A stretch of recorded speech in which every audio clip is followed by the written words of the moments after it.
Damn, was we bad enough? Their supremacy ends. I said it's us versus us. Us versus them. The struggle so rough that I'll say it again. I said it's us versus us, not us versus them. When the Goyim erupt, the quarantine ends. The home is where it starts. Who's daddy's favorite team? As kids we feel our parts to live our parents' dream. And when they lose their minds and scream in a way we wish we could, at a television screen we're programmed, it's all good. As long as it's your hood, you're allowed to act a fool. It's almost like you should, when at war, not keep your cool. But if you jump into a pool just because you're told to do it, you can't complain from crybaby school when you're wet and feeling stupid. Nice turn signal. It's us versus us, not us versus them. Once we've had enough, their supremacy ends. I said it's us versus us, not us versus them. The struggle so rough that I'll say it again. I said it's us versus us, not us versus them. When the Goyim erupt, the quarantine ends.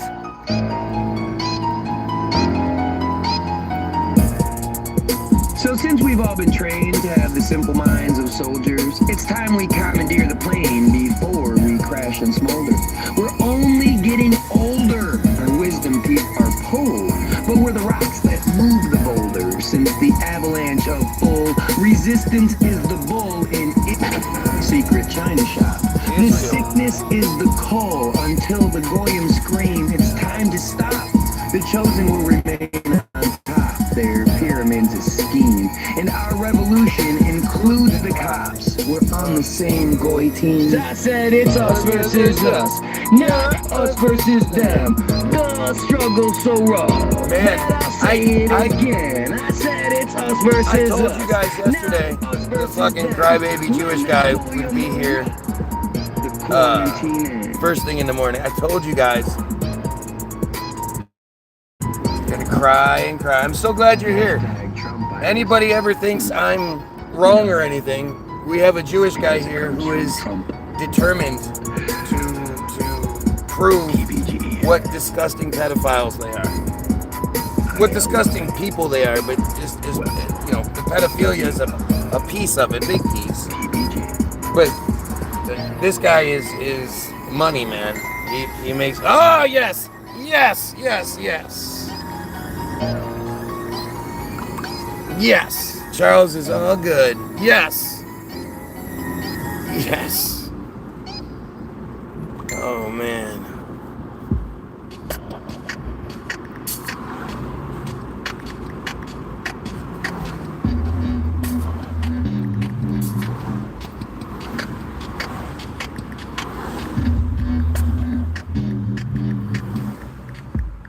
I got my head, but my head is unraveling. Can't keep control, can't keep track of where it's traveling. Sorry, my guy just got out of fucking heart's no good. surgery. He's good. You're the only one that's understood. I come along, but I don't know where you're taking me. You shouldn't go, but you're wretching, dragging, shaking me. Turn off the sun, pull the stars from the sky. And the more I give to you, the more I die. And I want you. And I want you. And I want you. You are the perfect drug. The perfect drug. She'll continue to blaspheme. Yeah.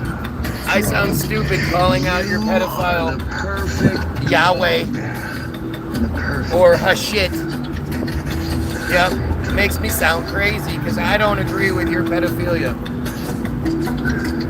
Your piece of shit, hot shit, your fake ass ads.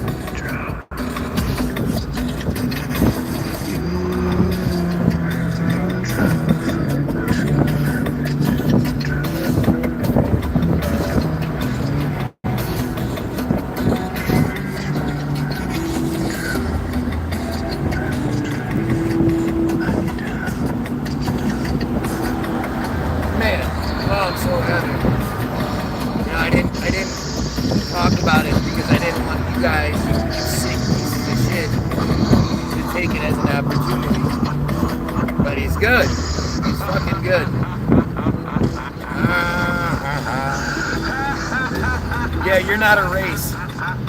Sorry, we aren't talking about a race. Fascist ways are disturbing, and you must repent immediately, or God will do nothing, because God is nothing, is not real. You dumbass. You disgusting pedophile piece of shit. You're awful human being. And you're fucking up the video. Like, you should be talking to your dumb ass. You should be jamming out. My driver does that. Let's see. You are one of them racist. You are one of them racists. Yeah. Yeah, because I'm against the pedophile cult that anybody can be a part of. I mean, you can call me all the ists and isms you want. At the end of the day, I say the most important thing we can do is to save the Jewish children. Take me with you. Take me with you. I don't know how that makes me an ist or an ism, but we need to save the Jewish children. That's the most important thing we as a society can do, is to save the Jewish children.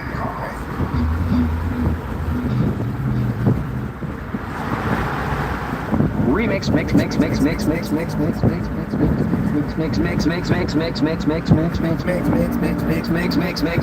The way we see it, if they're gonna keep using the same hook to draw you into their nonsense, Why can't we?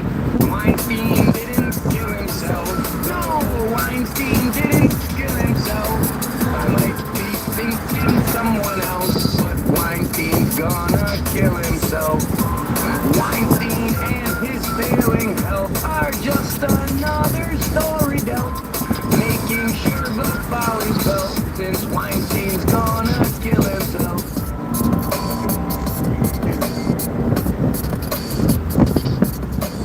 Imagine you're some girl. Your world is your small town. Your prom gown's your future wedding dress. The amount of stress is best addressed by professionals. Do not call me that, but you are a pedophile. Smothers your brother's need Pedophile for you to piece of stay. shit. So on You're your a way, fucking child raping pedophile. Yeah, no. I'm proud to call you that. I'm repelled by the oh, did you get like some sort of update? Did somebody tell you, hey, maybe you should like deny that shit since yesterday? They didn't have anything to say. You rewatched it, realize what a piece of shit pedophile you look like?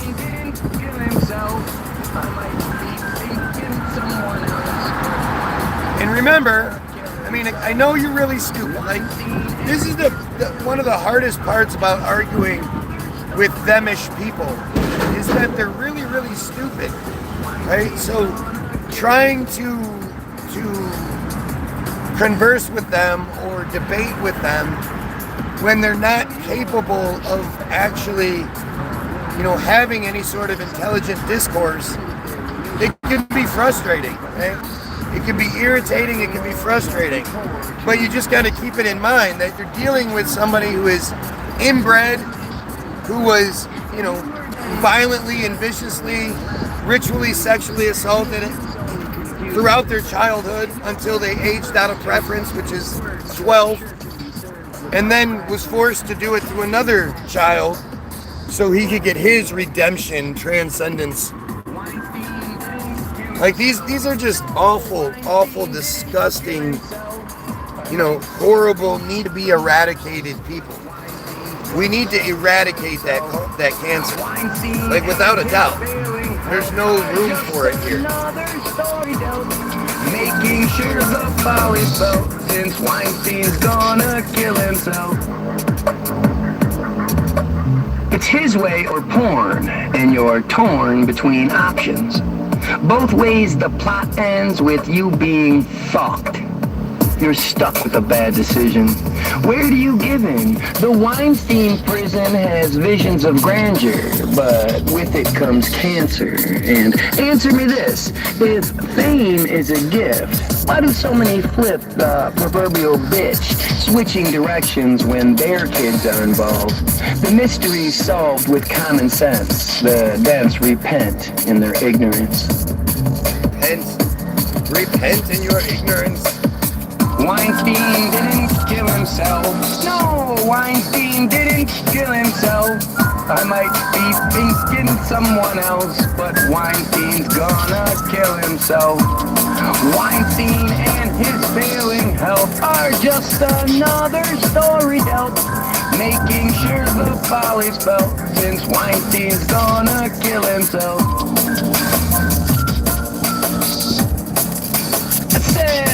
Weinstein didn't kill himself. No, Weinstein didn't kill himself. I might be thinking someone else, but Weinstein's gonna kill himself. Weinstein and his failing health are just another story dealt.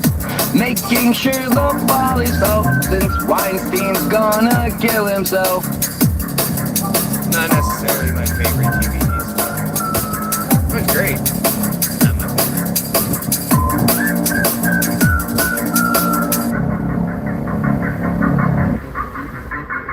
Oh, great. Now we have another pedophile dumbass here, Ken. Man, we got 2 for 2. Roses are red. Violet was crazy.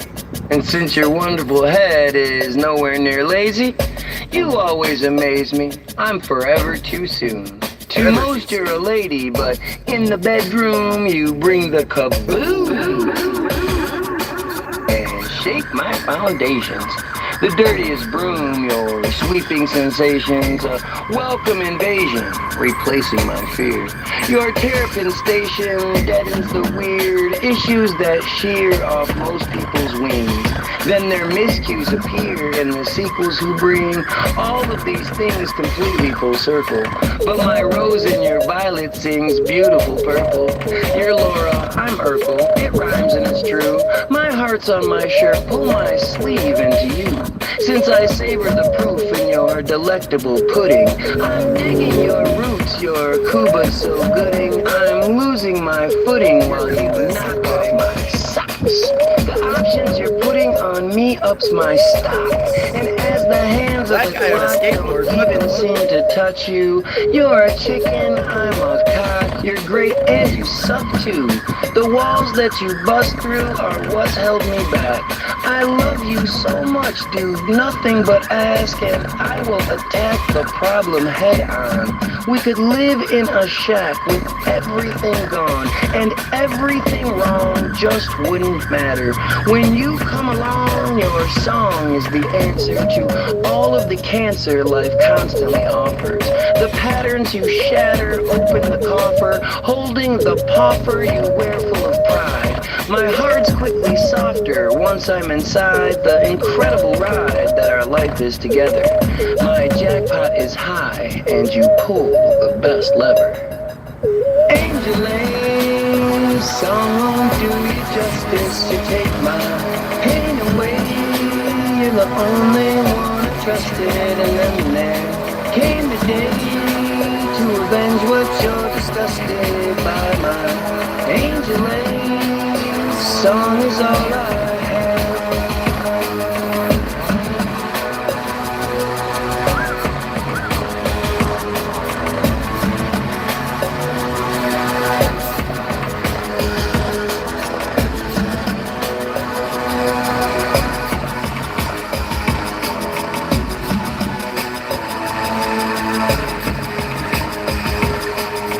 Look at all the food people give this guy, and he just wastes it. He doesn't give a fuck. He doesn't want food. He wants to drink.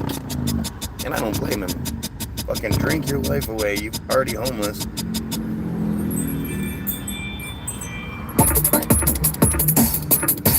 So, you're so smoking fart. Tell us if you think this is real. We'll show you all of our cars, and you tell us the deal. See, the wheels liked our appeal and reached out using Instagram. Their spiel was said with zeal, yet left us quite indifferent, and the simplest plan often goes awry. So the instant the hand showed two of a kind, we knew that rewind would be how we moved forward. Reviewing the lines, we're shown that our own words are used like the Clone Wars, repeating their goals. Like a bunch of unknown sores, once they've been exposed, the damage that shows blows your fucking mind. As the extent of the holes grows to define who you can shine and who you leave in the shadows. You see who has the mind that you never had, so you won't even battle what you're too slow to see. Chicken like cattle, we bring them no beef. Chicken like cattle. Baby!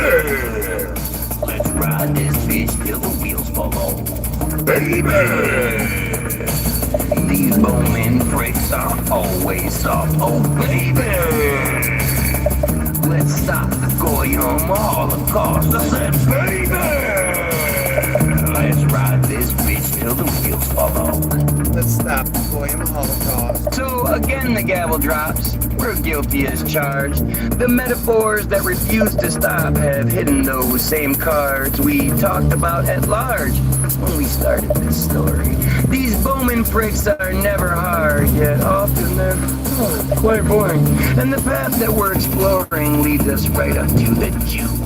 We refuse to heed the warning and produce our own reviews. This was a bum who never did any mirrors.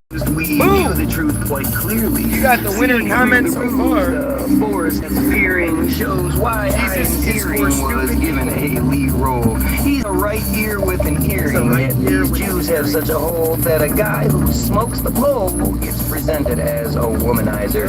And you better believe to keep control, they secretly conspire. They're stupid. Goyim change their tires. Without it, control is lost.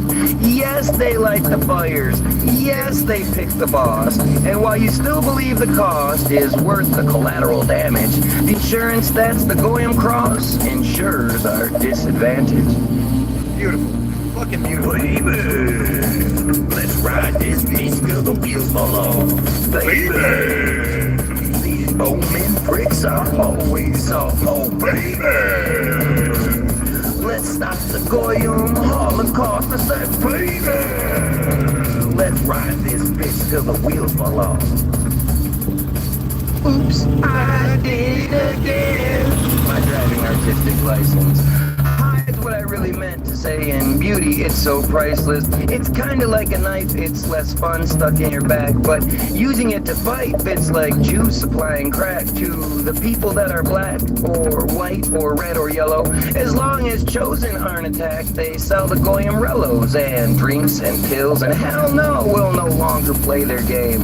Our shoes are all Velcro, not tied to some campaign where unless you're them, you're stained, since they have the whitest collars. And you better not complain or else they'll take away your dollars. But you're allowed to holler about how silly Christians are. And Islam is just fodder for contra songs with a guitar, since we're told to joke and pull the card of anyone but them. Yet we all stay inside our yard when chosen dogs bark at our fence. And the wheels don't make no sense unless you believe in heaven. Fuck Samantha Goldberg, Bryce and Friends, and fuck 106.7. Baby!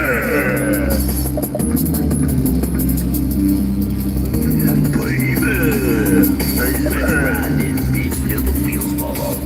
Baby! These bowmen pricks are always soft. Oh, baby! Let's stop the Goyim Holocaust. I said, baby! Let's ride this bitch till the wheels fall off. When the rock station doesn't play rap, but plays Eminem, I think our point is made. TBG.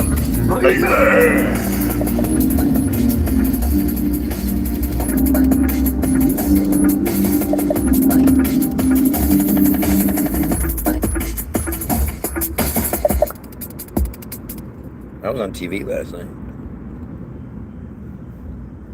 Not sorry to burst your bubble, but the black vote doesn't matter. And truthishly, I'm hopeful that if we finally shatter the illusion and the banter, then the promised change will come. But until then, the chosen cancer takes advantage of the dumb. Goyim just for fun, since we barely even fight.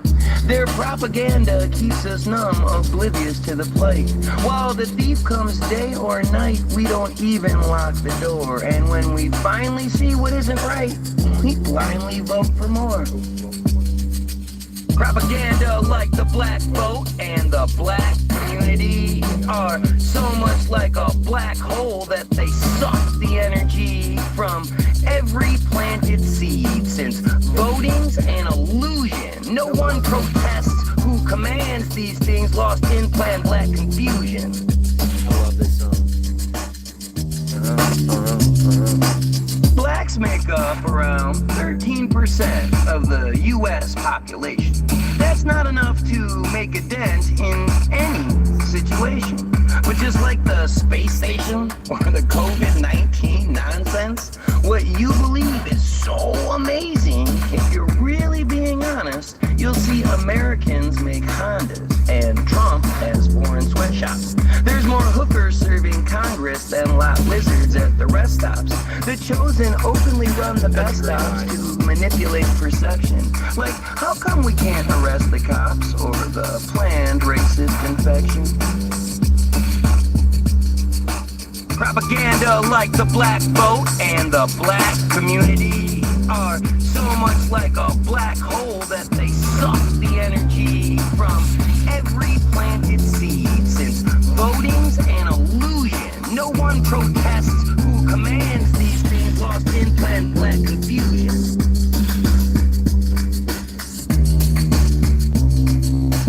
If I gave you a ham sandwich and just 15% was ham, while the rest of what you've been handed was some shit straight from the can, would you conform and be a man and eat it with a smile?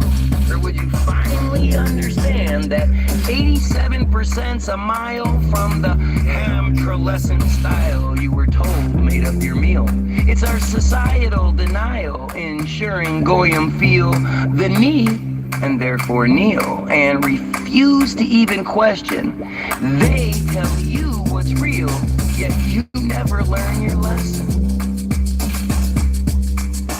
Propaganda like the black vote and the black community are so much like a black hole that they suck the energy from every planted seed. Since voting's an illusion, no one protests who commands these things, lost in planned black confusion.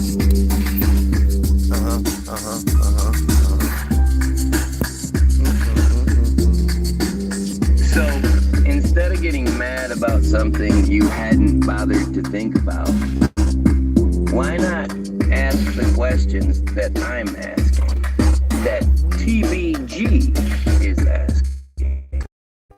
Who pulls the string? Why are the laws?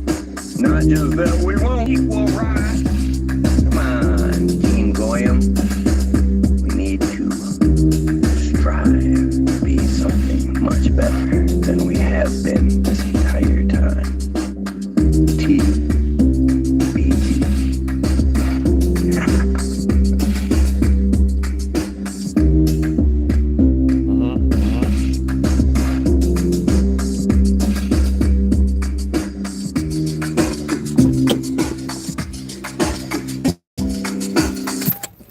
He's just the best.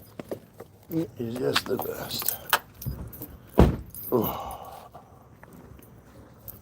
Oh. What, just 7 mile construction going on over there. Oh my God, she was.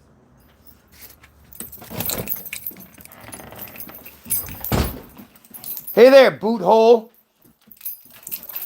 Thanks for getting me in trouble, boothole.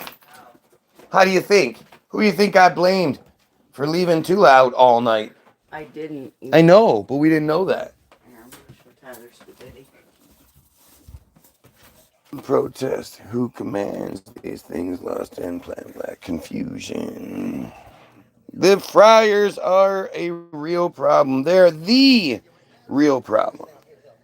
They are the number one issue. And like I keep saying, the most important thing we can do as a society is actually do everything we can to protect the Jewish children. Right? The Jewish children are the ones that we need to, really be protecting. I mean, since we can't actually fix the problem, if we could just fix the problem, that would be a lot better. But that takes things to a different level of extreme. But the reality is, the only way you can do that, the only way you can protect them, is to quit believing something with no evidence. What do you mean? Oh, Jesus Christ was not real. Yeah, people need to stop believing that shit. I thought you were saying there was no evidence of them being pedophile monsters. Like, yeah, there's lots of evidence to show you that they're pedophile monsters. Mainly their own fucking belief structure, how their belief structure is set up. You can't have a belief structure where, 3-year-old children are on the menu. 3 years, 3 years and 1. Yeah, they wanted to go outside. I know you don't believe it, but dogs actually like being outside. Okay, well, they literally wanted to go outside. I'm already in hell. You swear on everything, so literally you're like proving multiple things. 1, that your word isn't worth shit. 2, that you don't actually believe in those things. And 6, you're a dumbass. Because you're not literally in hell. And you said you swear on everything. Well, that makes it wrong. Ken is a mentally ill person who believes he's saved. He's wrong, though. He's going to hell forever. I mean, Ken's just a dumbass. Go outside. Yes. What are you doing? Let's take a picture of her so we can show Tyler. Dude, then go put some pants on. Bruh. I go outside without pants all the time. I know, you need to stop, especially considering there's a pedo next door. I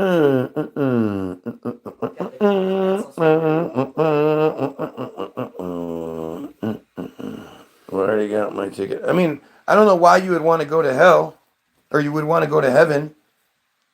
Heaven's full of pedophiles, apparently. The only sin that's not forgivable is blasphemy. What? Who even thought to come up with those rules? Look at this. It says I have 1 viewer and 4 likes. There's clearly more than 4 people or more than 1 person here commenting. Why do they do this to me?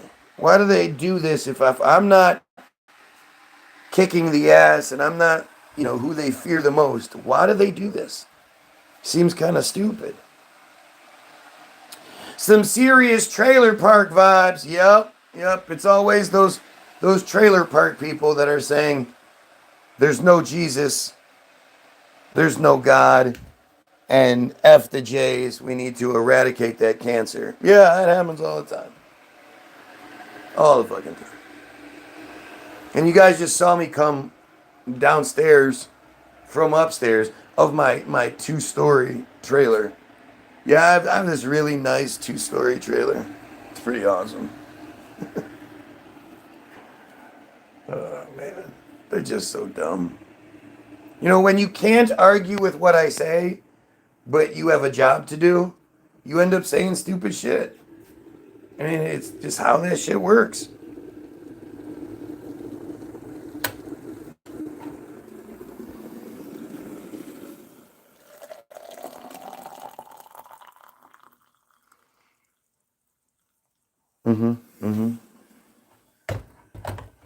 Propaganda like the black vote and the black community are so much like a black hole that they suck the energy from every planted seed, since voting's an illusion.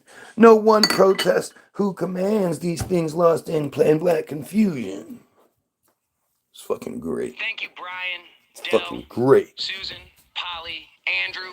God answers my prayers. What an arrogant piece of shit you are. So God answers your prayers and Israel still exists? God answers your prayers and there are still pedophiles on here? God answers your prayers and Trump's still walking around? I say it's something else. Man, seems like you're one of these assholes who only prays for themselves and stupid superficial shit that you can then be like, oh, I prayed that I would have dinner today, and then I just ate my dinner that I went and bought and paid for it and cooked for myself. Like, you guys are just so dumb. It's unreal. I'm not a satanic believer either. Go pray for nothing, you dingus. Go pray and waste your time. Like you're supposed to, like a good dumbass goy. That's what they want. As long as you're waiting for the Jewish Jesus to come be your savior, you're not doing it yourself, are you?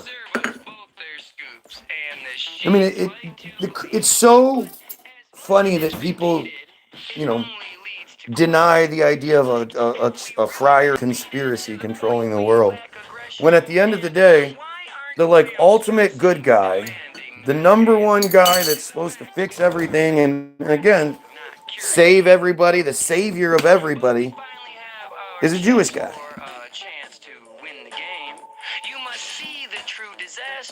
Before you light the flame.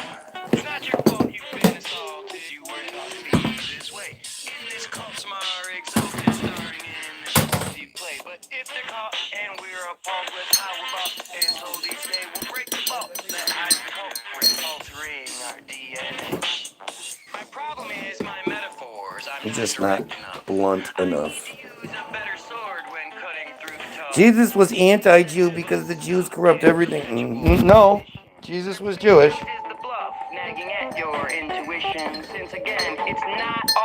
Like, that's how stupid it is.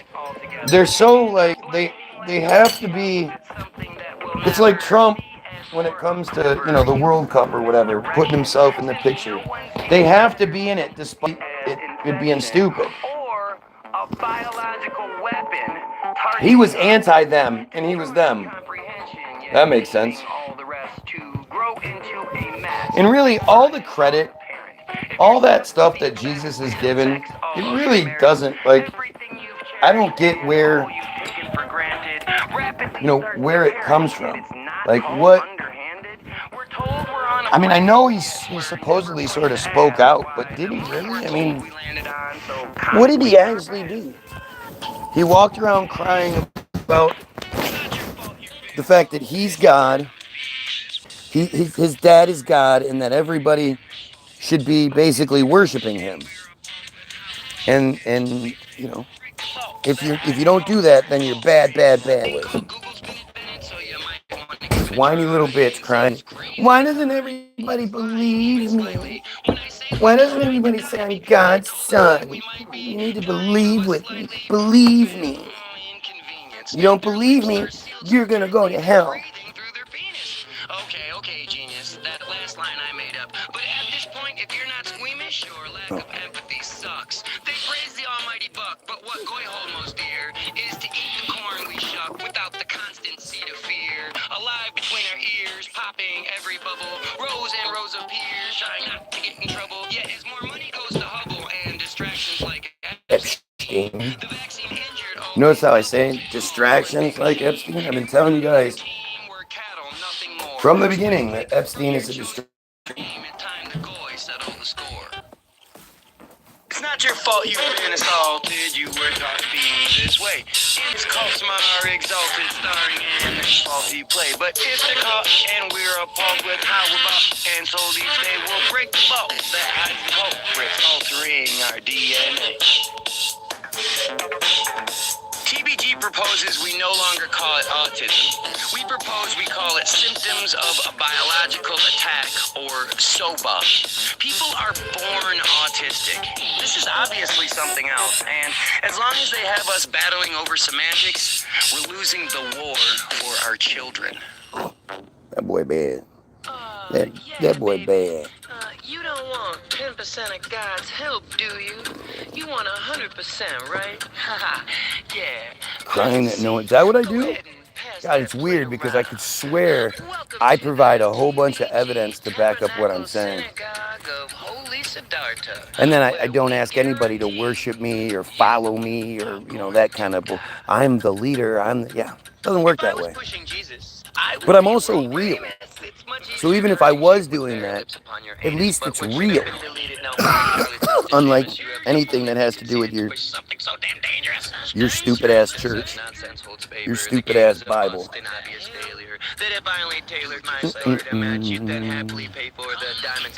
Forget him, monster, with all your heart, and you will find salvation. You are correct. You are correct.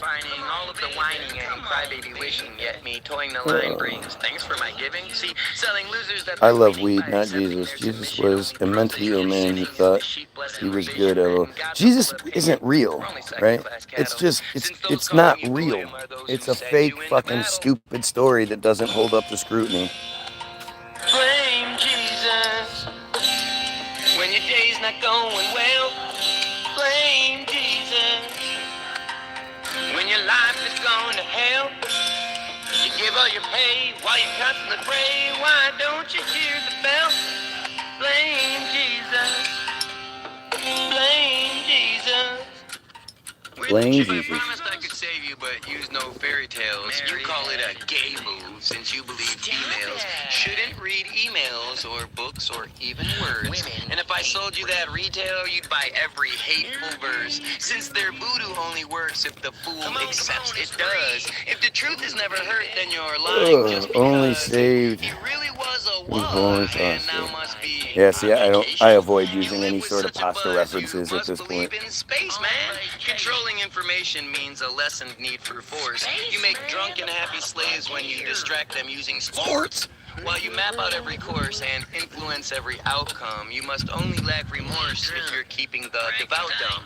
If you think you know about nuns and clergy and the like, ask yourself who goes without some afternoon delight or any day or night, and what makes their quest divine. Would you ever learn to fight from someone who's 0 and 9?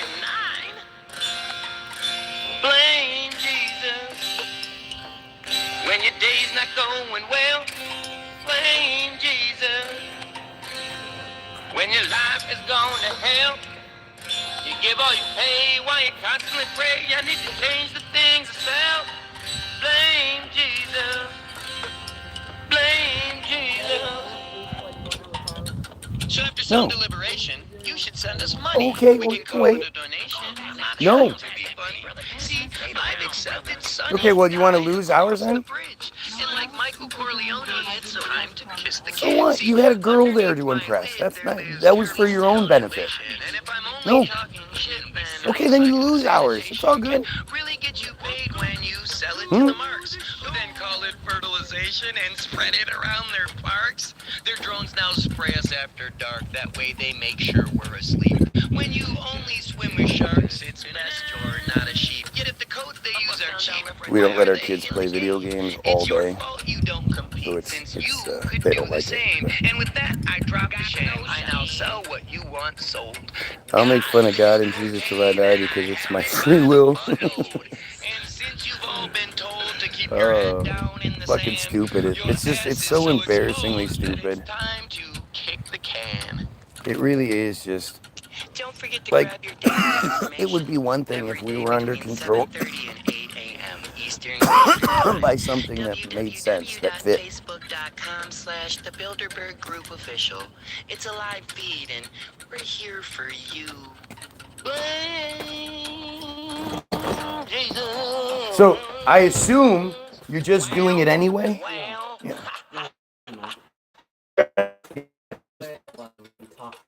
Okay.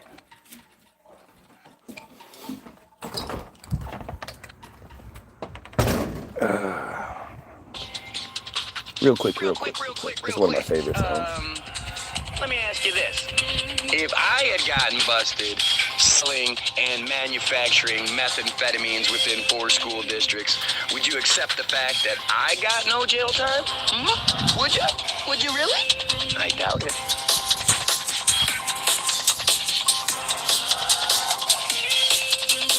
Doofus is calling, Doofus is calling. Doofus is calling, Doofus is calling. This is for you I can never say guys. thank you enough.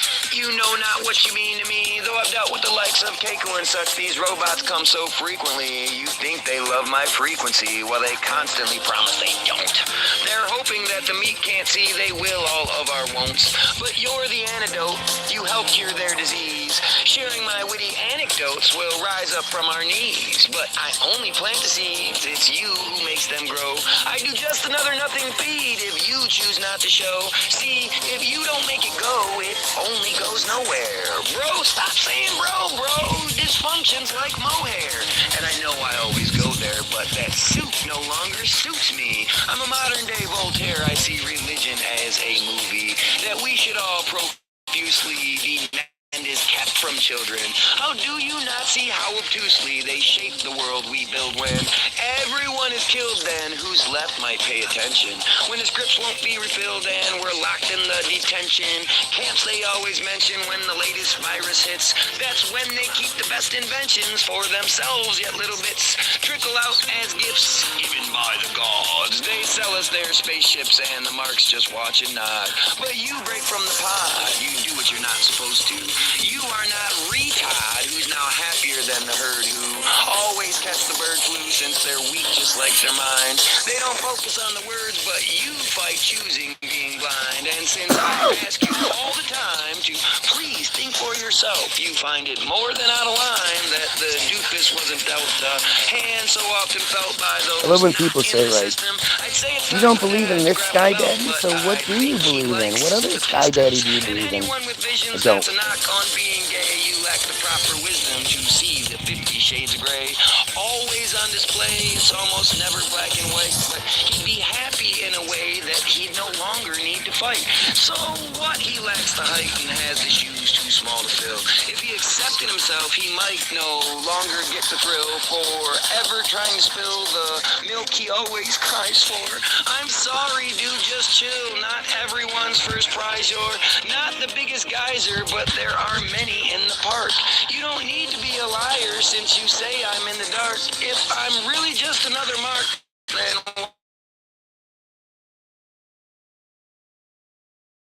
to mean how you're forever seen. But since you claim that I am crazy, why won't you simply be the queen instead of acting like such a baby? I'm screaming, yay, there's a song about you. Hooray, but you're still a clown shoe. Yay, there's a song about you. Hooray, but you're still a clown shoe. Yay, there's a song about you. Hooray, but you're still a clown shoe. Yay, now there's a song about you. Hooray, too bad you're still a clown shoe. Sorry, I just had to rock that one out. What about Matthew 24:34? You don't like that one though, do you? Matthew 24:34 should really put the whole thing to rest. Matthew 24:34 is when, after Revelations is read, the sheep are like, oh my God, we're really scared, Jesus. What do we do? When's this going to happen? And Jesus says, verily, I say unto you, verily, verily, no one of this generation shall die before all of these things have come to pass. So clearly, we're talking about something that's already happened a long, long time ago. They won't take our money. TBG, baby.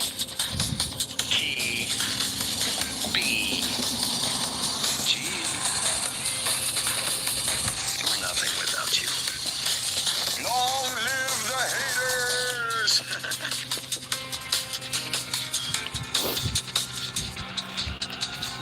If you're gonna say stupid shit, at least make sure it's spelled right. You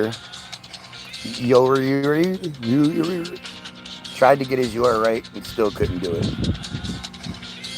At least he was going to get it right, though. Normally they don't even bother getting it right. I care about people's souls. Unless they're children being raped by clergy, then you don't seem to mind very much. What you doing, my toots? It's Kanye and the Jews. It's Kyrie and the Jews. The trickery is genius while they have the goy confused. They overstate the word while they control the earth. It's Kanye, it's Kyrie and the Jews. I gotta get him to change that. Put the real one, not the edited one up.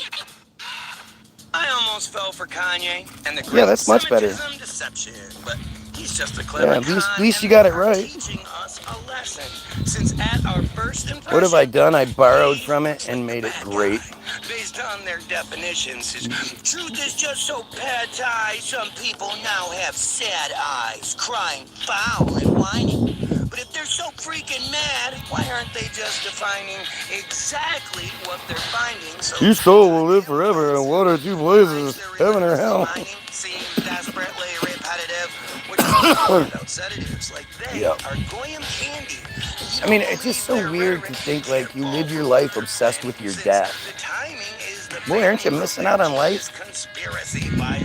So fucking weird, man. They're just so dumb, and you can totally see why the friars have you believing that shit.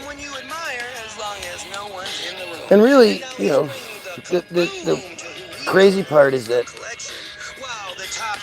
so many of them are, you know, they're just victims as well. You know, there's a whole bunch of low-level friars that are being used by those at the top to cushion them. So, you know, it's not nearly as outlandish or crazy if you have a whole group of people doing it. And they justify things by saying things like, well, we've been doing it for thousands of years. You know, we've been doing metzitzia. It's a tradition. We've been doing metzitzia for thousands of years. Like that's supposed to be some sort of justification for it.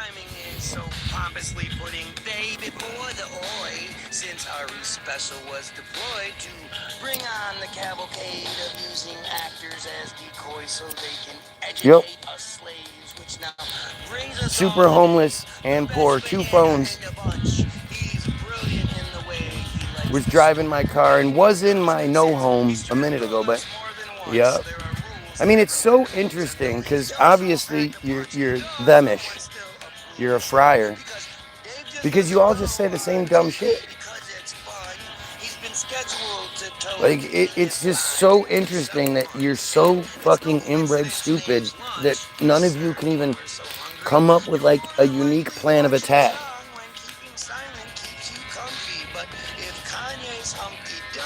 And, you know, I wonder if, do you get more or less points sticking to the script? I mean, I would think they would reward creativity, but I don't know. I love when people are here on my feed, especially on a daily basis, crying about, I need to go to work. Like, I'm sorry, not all of us can get paid for trolling. Must be a nice gig you have there, but it's just so, they're so obviously stupid.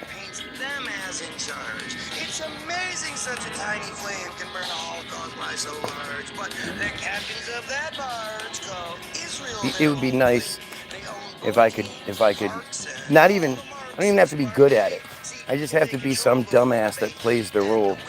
Well, really, let's be honest, I just have to be born into the cult.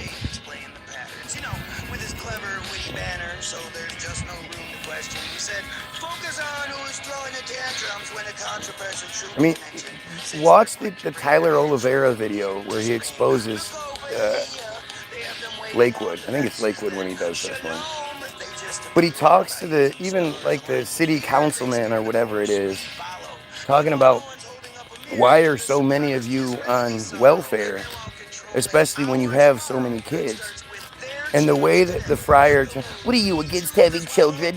Well, the law says, because of the way the law is written, we're not doing anything wrong by taking advantage of it. Look over here. No, look over there. Look at the books. They're crooked prepared. You shouldn't beware. The crooked say these crooks are impaired. They have something to believe. Look over here. No, look over there. The American boys, they look boy to be fair. So the boy going where he enforces to go is a boy to be paired with us, knowing our role. At the end of the day, you need to remember one thing. During an extremely tumultuous time, when what some call a man-made hurricane seemingly targeted an area where lots of black people live, and subsequently... Oh look, I have 0 viewers and 9 likes. Here we go. Apparently they are suppressing me. That's what it looks like. The sitting president of the United States a racist. I mean, it's really strange how this keeps happening. Oh, now it's back up to 5. And that didn't get him canceled.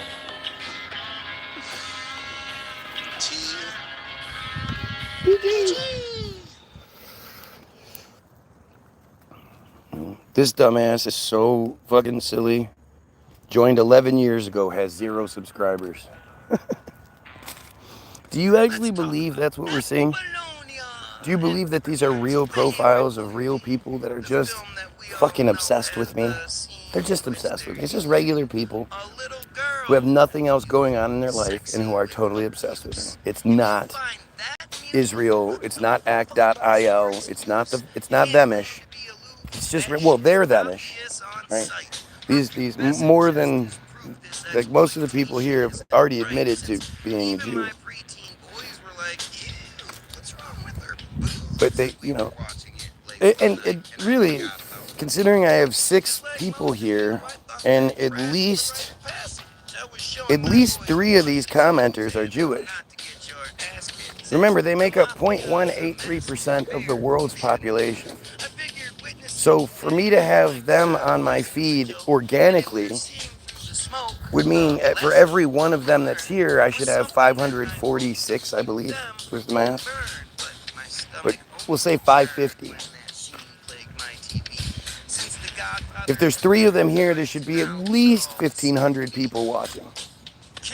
To make it make sense, to make it fit the organic narrative. And, you know, since it's not the organic narrative, then you have to explain it. Why are they here then? How do all of these guys, how do all these friars know about who I am, even pay attention to me? Why would they care? 5 viewers. I'm a nobody. I'm a nothing. And yet they're here every day, crying as loud as they can. It's really interesting. You know, and they fly the pedophile flag, and they you know, post pizza slices like, you know, nobody else does. Like only fucking pedophiles would do. And they out themselves. It's all really just obvious. Now, I think a lot of you might not understand what I'm saying about the whole pedophile thing, so let me explain it to you. I use Sefaria.org. Sefaria is an online, open source, free content, digital library of Jewish scriptural, theological, philosophical, legal, mythical, historical, and ethical text. This is promoted as a, quote, living library of Jewish text. Right? Like, this is theirs. There's no crying about, oh, well, that's just anti-Semitic propaganda. Because we all know that the only anti-Semitic ones are the Jews, because they're killing the Semitic people. You know, the Palestinians, the Lebanese, these are the real Semitic people. And you know that because the DNA test, I mean, again, I don't put a lot of stock in the DNA test. Just because I talk about it doesn't mean I necessarily believe it. But from the narrative that we're given, right, the narrative that they tell us, the things we're supposed to believe,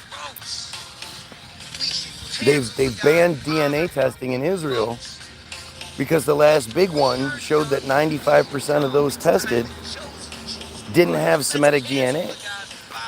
Came from the Americas, came from Europe, came from them crane.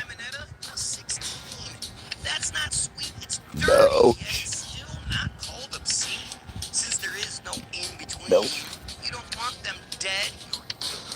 Her innocence is When you go to clearly seen, Sefaria.com, and Al gives is this pops up, this notification pops up. It says, "Dear Fred, Psalm 119, the longest chapter of Tanakh, I think, reads like a love letter to Jewish learning. Quote, how pleasing is your word to my palate, sweeter than honey."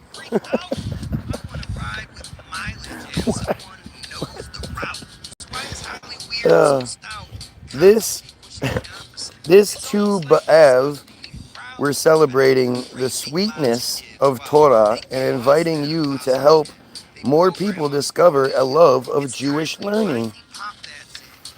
Every donation is being matched dollar for dollar up to $36,000, not 35,000, not 40,000, 36,000. I wonder what the significance of 36,000 is, or 36. With your help, we can unlock the full match and invest 72,000 in the Jewish library you love. What does that even mean? We can unlock the full match? Don't miss this sweet opportunity to have your impact on Jewish learning doubled. Literally, they mention it sweet multiple times. Like, it's sweet. Sweeter than honey in my mouth. To talk about God's word is sweeter than honey in my mouth. Like, it's weird how they say stupid shit. You know, you're already, you know, walking a thin line there, right? Treading a thin line. Like, why don't you at least try to make it, you know, somewhat believable? Our greatest ally, the files seem to have a lot of them. Yeah. If anybody wants to tell me how they're our greatest ally, how they're even an ally of ours, how do they do anything to benefit the average American? They take a lot of our money. You know, we have our service people over there dying, our kids, service kids, men and women, over there dying because they refuse. Like, they've openly stated that they refuse to have their soldiers on the ground. And that we should do it for them. Like, that's their thing. We should be the ones doing it. They make Congress people rich by giving them back the money that they take from us. Like, it's just so stupid. And I love how the AIPAC tracker shows you all of the ones that get AIPAC money, and then they give you a smaller group of those that don't. The green ones, they don't get any AIPAC money. Yes, they do. It's just not directly from AIPAC, but it's through one of their proxy organizations or whatever it is. It's all, you know, it's not 80%, 90%, it's 100%. Thomas Massey is a part of the fucking show. Don't get it twisted. Because our vocal gets replaced by dicks, since you menace our amazing gifts, no matter how kick-ass we are. There doesn't always just happen to be one guy that's speaking out. They have to give us one. They know that. They have to give us a Joe Rogan. They have to give us a George Carlin. They have to give us somebody that says these things so that nobody, like, organically rises to that position. If they give us the person, then we just end up listening, right? This guy is praying to God right now. I ask you in Jesus' name to deal with Guy Williams as he makes fun of you and mocks your word. So he's basically praying to God to strike me down. Oh, what a good Christian he is. What a good Christian. I gotta take a picture of that one.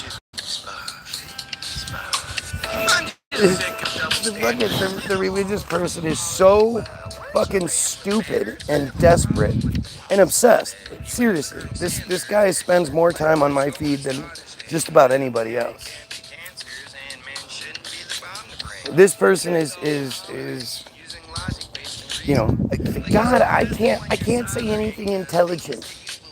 He says if I provide a good argument, then that he can't argue.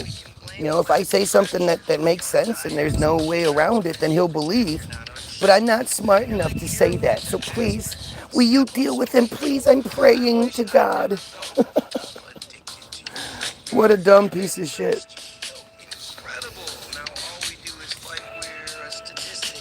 I mean, I love these cries. What are they going to do? If I'm not here, you know, what else are they going to do? They literally live for me. They set their alarms so they can be here knowing that I'm going to go live around this time every day. And they literally come to my feed and spend hours every day begging for my attention. All because they hate me so much. What's up, Augo? Look at that. They're actually praying to God to handle the problem for them because they can't do it. How interesting is that? What a bunch of clowns. Like just hypocritical, you know, so stupid. They don't realize why I allow them to be here.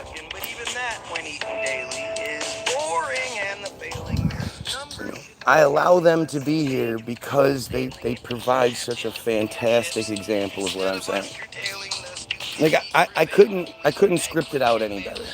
If I was like, okay, hey man, I need you to pretend to be somebody else, pretend to be my opposition and come to my feed and start crying, I wouldn't be able to write it out as good as they are. Back down to 0. We have 0 viewers again. 11 likes and 0 viewers. I mean, if you've ever seen this before, I keep asking you guys, if you could show me another person who will go live and have 0 viewers, 11 likes with 2,700 plus subscribers, I'd love to know. I need to know what the significance of 2,600 is. Because 2,600 was where my Facebook feed got fucked with. It wouldn't let me get past 2,600 following on my Facebook feed. So I don't know if that's the numbers are lying, says Augo. What, you know, we've done the math. Like I said, if it's organic, for every Jew that would be here organically to match the 0.18% of the world's population, that would mean just under 550 people would have to be here. And even these ones that pretend to be Christians are obviously Israeli, you know, goofballs sitting here pretending, playing a role. It's why they're not very good at it, right? It's why they have the surface level down, where they can, on the surface, pretend to be Christian. But they don't actually know any of the deeper shit. Yeah. It's really interesting. Johnny was justified, Daniel was the dick, and he deserved that busted thigh from the illegal kick. See, if he didn't do his tricks, then his treats might have been better. Although it's just another flick, the threads that make that ugly sweater hold reality together. They're the rules that we live by, like Forrest Gump's impossible feather. We believe the CGI when it's lying to our eyes, because the TV says so. Without coincidence, we just die and have to spend our summer in Fresno. This song has a deep, deep message. The Karate Kid is terrible. Huh?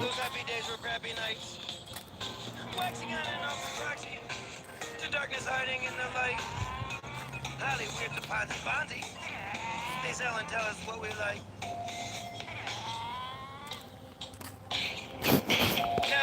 You guys see me on TV yesterday? Allie played both sides. That cow We were at the Tigers game last night. My wife was my wife's friend won these tickets for my kids' old school, actually.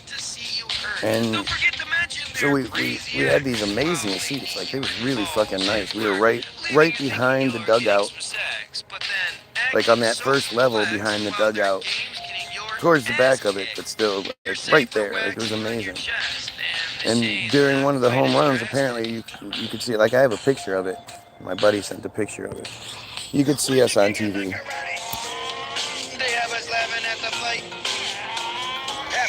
It's interesting that I stand out that much. But in just a quick, pan across the crowd, my buddy was like, "Hey, that's you." Tell us what we like.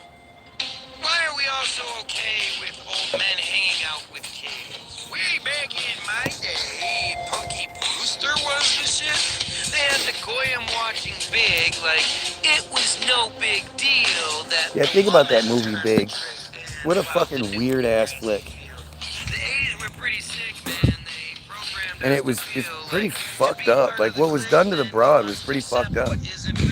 Imagine that you fall for somebody and you're like really all about this person, and then you find out, well, they're really a 14-year-old kid inside an adult body. And they're gonna go back to being a 14-year-old kid. Like, that'd just be so fucking weird. But yeah, Karate Kid is a terrible movie. Like, terrible fucking movie. Karen, what's going on? You just found me. You mean YouTube didn't say, "Hey, this guy's live, like you've asked us to tell you"? YouTube didn't do that. That's weird. But yeah, Daniel was a dick. Daniel stuck his nose where it didn't belong and then kept doing it. Like, what would anybody do if they were the blonde dude? Him and his girl just broke up. Of course he's gonna still fight for her. And when Daniel stuck his nose in that shit and then wanted to get all tough, that was on him. Again, but doesn't YouTube tell you when I go live? That's what it's supposed to do. It's a computer. Computers programming. It seems like, that's weird. Why wouldn't YouTube tell one of my longest viewers that I'm live? It's time we run, fed by the drums, appearing like we're phony. Since those of you Charles is good, by the way. Everything went good. Went well. I'm so happy. I was really fucking worried. And pushing program keeps the bros in education of the apes and lowly slow hands. The landscape is a no man's land kept safe from Goyim eyes. If we stand up straight, their program simply dissipates, then dies. We got that booty face. What you have in case will make a booty shake. Yeah, got that booty face. We move the pace all in your face. Yeah, that booty face. That booty face. That booty face. Yeah, we got that booty face. Don't lose the race. We run this place. Yeah. 2 viewers, 12 likes. Google the Bilderberg group.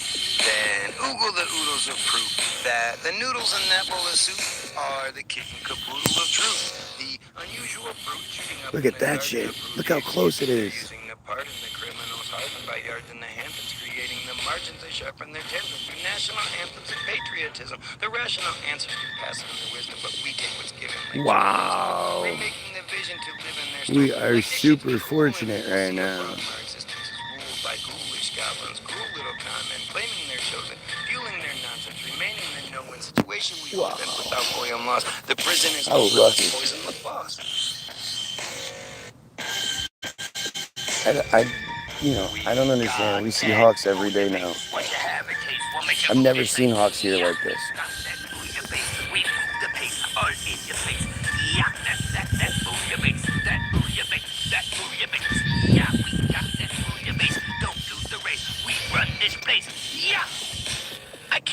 nothing lyrics. I stand for something serious. And if my band sounds delirious, well, you probably got your shot. If we demand a better experience, then this land of shared appearances might command a different mirror since we're kettles calling the pot. Regrettable, a lot. Forgettable like the plot. We settle for what we've got when half the actual word. Detestable, our slot is pedo like the rot. On vegetables is hot, and the madness can't be cured. Advancing through absurd, obscured, and hidden truth is how the goy canceled the purge. These turds keep pushing on our youth. Woo! Woo! I got a shady notification just there. Just on my pull down, a droid. General notifications, but no bells, no whistles, and I resubscribe every other day. I wonder what that is. It sounds like a conspiracy. Like I have 0 viewers and 12 likes. So we know that Karen is here, and we know that dumbass Ken is here. So that's 2 people we know are here. If you, who's being quiet, are watching, then you know it's at least 3 people here. Why does it tell us that it's only 2? Or why does it tell us that it's 0? Doesn't it seem strange? Let's see. Animal meanings.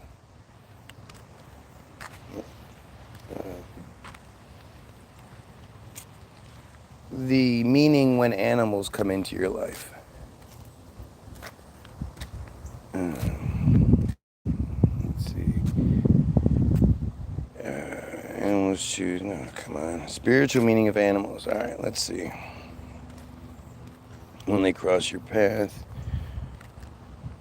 I want to find a specific thing. Come on. Oh, that's interesting. Wow. That's interesting. So, wow, that is fucking crazy. So I go to read this, right? Spiritual meaning of animals. Well, what it means when they cross your path. And I'm like, oh man, you know, this is blah, blah, blah. I need to find the specific one. And as I'm scrolling, quick animal reference, or quick animal message reference. The top thing is the hawk. What? The hawk. What? Look at this. Quick animal reference. Need immediate guidance? Here are the most common animal messengers. A hawk. Gain a higher perspective. Butterfly. Embrace transformation. We do see the butterfly here too. Wolf. Trust your pack and community. There's no wolves around here. Owl. Listen to your intuition. We hear owls. Bear. Time to retreat and reflect. Yeah, there's no bears in my life. But then it says, that hawk you saw this morning? Wow. That rabbit in your yard? They're trying to tell you something right now. I really want to know what the hawk means, so I guess I got to do it this way. Meaning when hawks. Let's see what hawks.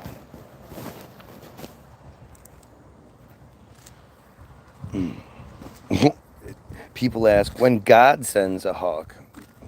People are asking about when God sends it, huh? So now you're saying it's God that does it. That's weird. That's an interesting way to look at it. Yeah, that's definitely not BS. Got 2 timeshare kittens coming to visit. Got new familiars. Timeshare kittens? I've never heard of that before. When a hawk crosses your path, it's widely seen as a spiritual message of divine guidance, protection, and elevated perspective.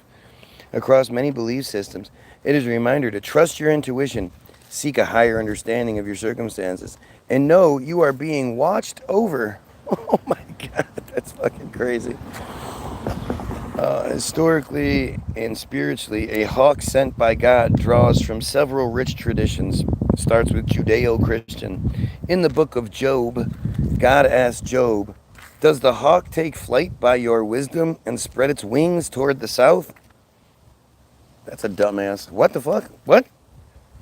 This symbolizes God's provision and the natural order, reminding us that He guides the birds, even more carefully directs our human lives, and even more carefully directs our human lives. Is that what that means? spiritual awakening. Many people interpret hawk encounters as a sign to step back from a solution to gain a wider, more objective perspective. The bird's famous eagle eye precision calls for clarity, focus, and trust in your inner wisdom. That seems like sort of the opposite of God, right? Native American symbolism. In many indigenous traditions, hawks are sacred guardians and messengers between the physical and spiritual realm. The sudden appearance is often seen as an omen to pay close attention to your path and represents courage and leadership. That's fucking interesting. That's the when God sends a hawk. And now I'm just going with the regular AI overview. When a hawk comes into your life, it typically serves as a spiritual wake-up call, urging you to pay attention, trust your intuition, and view your current situation from a higher vantage point. Man, that's interesting.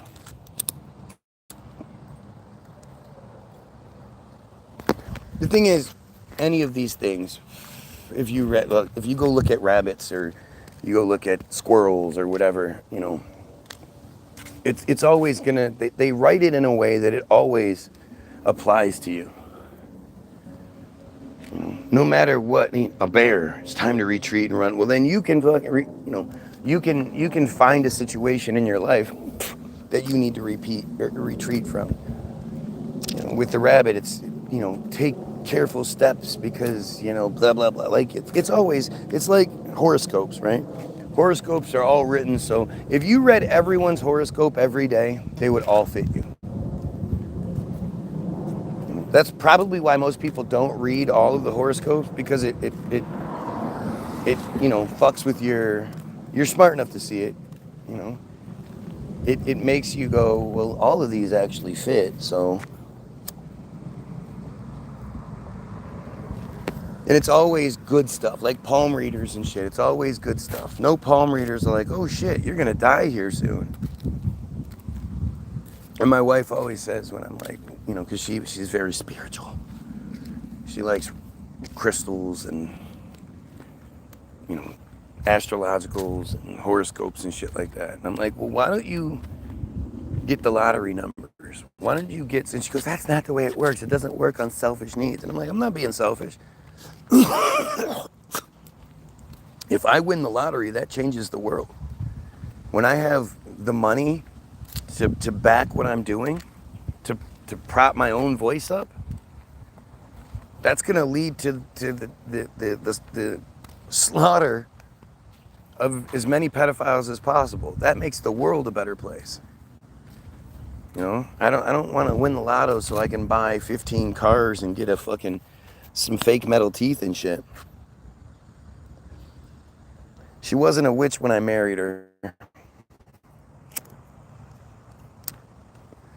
That came later. You know, the Truman Show. Then why ain't this program at the very least? Surely something in the code means something. I don't know. I think a lot of that has to do with arrogance, you know, and I know, you know, so many people misconstrue confidence and arrogance. You know, I'm very confident in the things that I do well, and you know, I'm not some arrogant fool who thinks he can do everything or knows everything, but I'm very confident that when it comes to the arena I'm in, I'm the best. And that's very specific. You know, if you want to know investing advice, how to play the stock market, you want some solution to some complex math problems and shit, I'm not the guy. There are much better people out there for that than me. But when it comes to this Pacific thing, written by the Office Juniors in the papers, and I got to get the papers.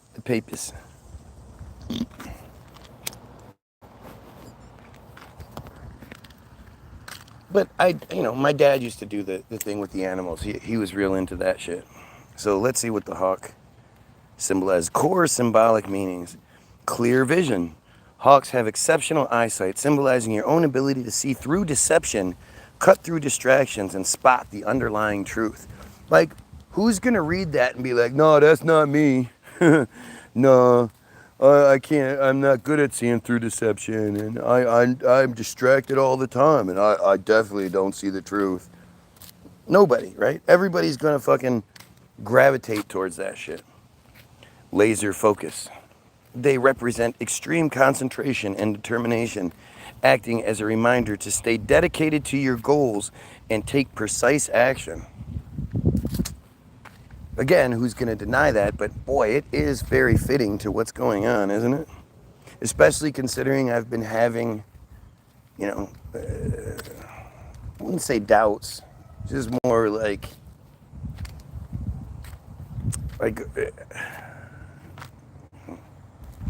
doubts in my fellow Goyim brothers and sisters and shit. Doubts that people want to actually fix the problem. Doubts that I'll be able to get through the censorship that gives me 4 viewers and 12 likes. But I never doubt myself in this. I know that I'm right. Again, the foundation of my belief is that we need to eradicate the pedophiles. We need to eradicate the idea of any one group being chosen by God over all of us who also happen to rape children. I'd love to hear it. Like, I'm open to hearing any sort of argument against what I'm saying. I just don't think you're going to succeed. Why does everything have to have meaning? Maybe God just wanted to experience life and surprise us. Why would God need to do that? If God is omniscient, omni-everything, then it already knows this shit. And according to the book, it knows what's going to happen in each life. Like, there's no time. So it already knows how everything's going to work out. Even though we have free will, which completely destroys any of God's plans, it's still strange, right? It's like,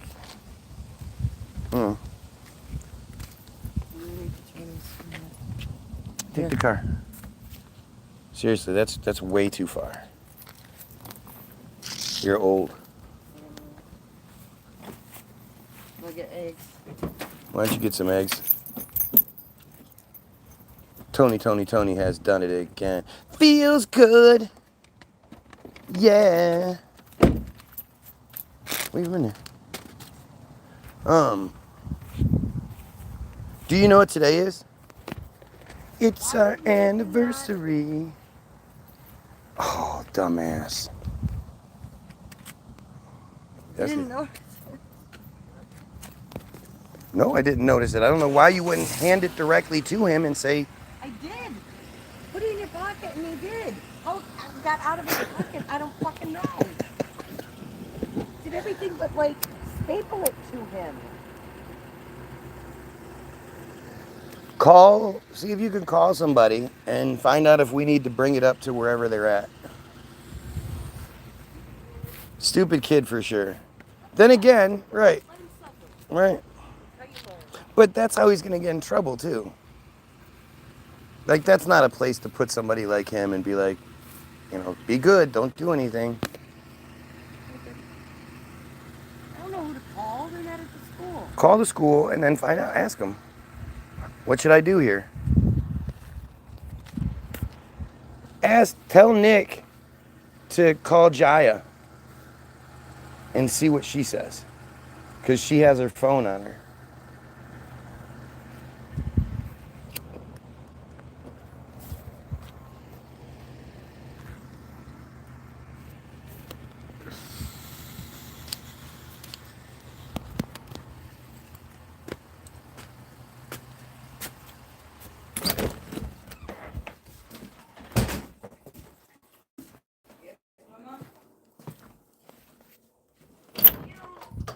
What is you doing?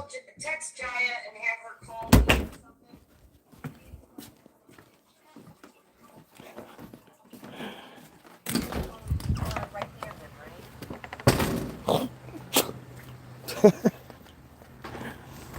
Oh, my kid's dumb.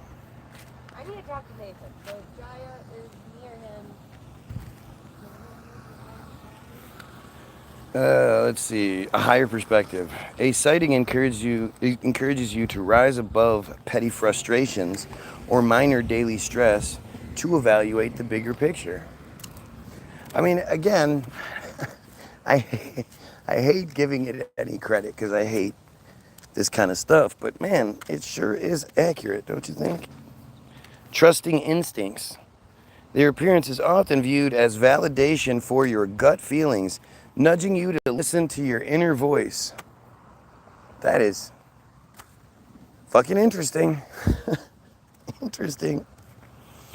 When and why they appear. During life transitions, hawks frequently cross your path during periods of major change, such as a career shift, a move, or the end of a relationship.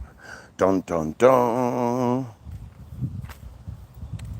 Wonder if that means TBG's about to take off. Wouldn't that be amazing? I don't know. I actually really kind of fear that. If I'm honest, that's the truth.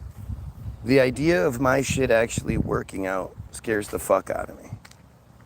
Having to then be responsible for all these things, you know, that's a lot. That's a big burden to not only take on, but to put on my family as well.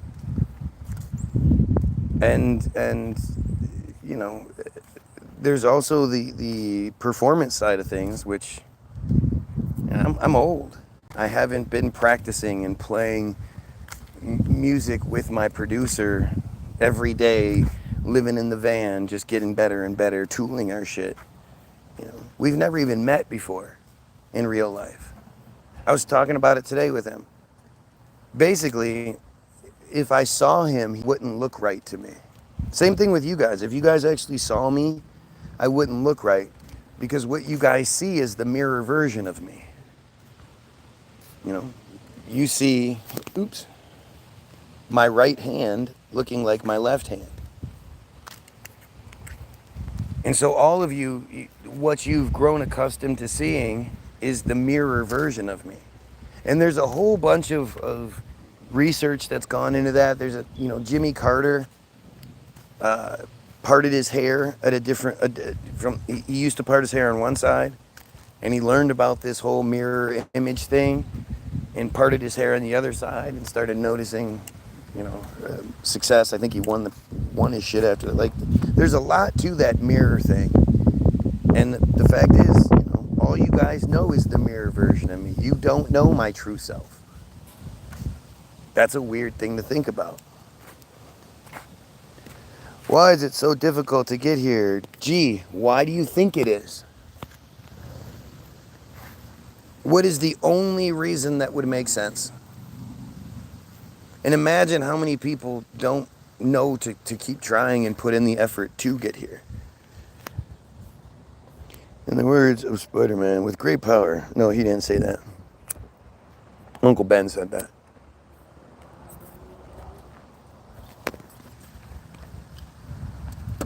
But you're right. Yeah, like I say, that it scares me. It actually scares me.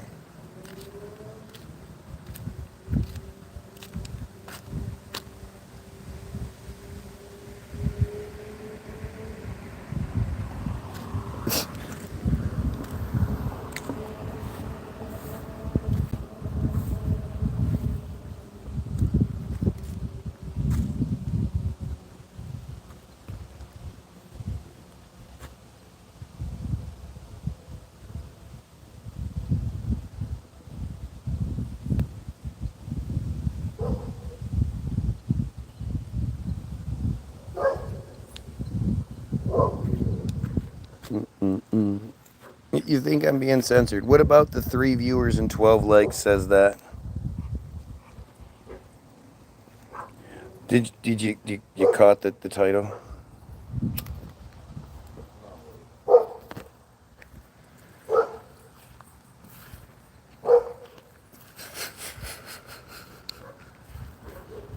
Is that what is it? It's not the mirror thing.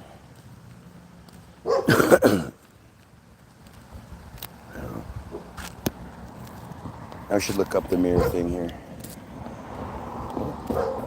fuck? What the hell just happened? Oh, shit. Oh, shit. Why did it just happen?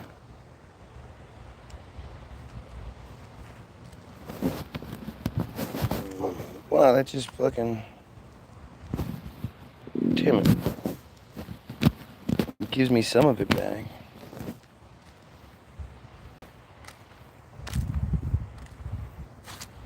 Here's the next one.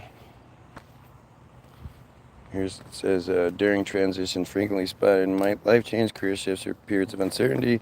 In flight, a soaring hawk represents a desire for freedom or rising above emotional stress. Let's see here. Oh, shit. WordPress. Was it WordPress that I was looking at?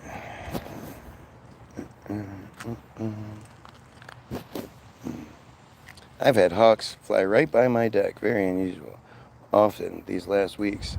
And now a hawk has come and sat on my deck post and watched me take a picture of him. I was so excited.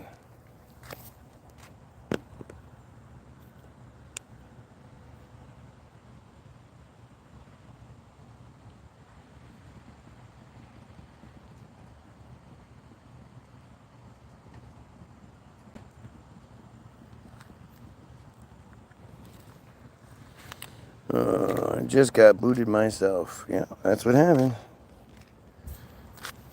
Was the title making fun of someone? Yeah.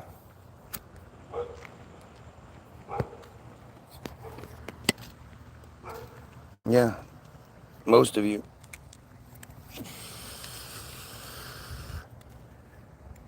Best answer. The hawk is a messenger bird. Usually when we see a hawk, it means to pay attention because a message is coming to you. Ooh. 5 viewers, 13 likes. If you're watching, like, share, sub, help the fuck out. Take 2 seconds and click the share button and then send it on Facebook. And if you need to, share it with the title, "This guy's crazy, come tell him how," or something like that. Do what you gotta do. It makes you feel better. But share, help. Hawks represent clear-sightedness, being observant, our far memory, and guardianship. They also bring courage, wisdom, illumination, creativity, and truth.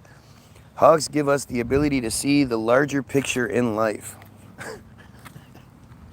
I mean, seriously.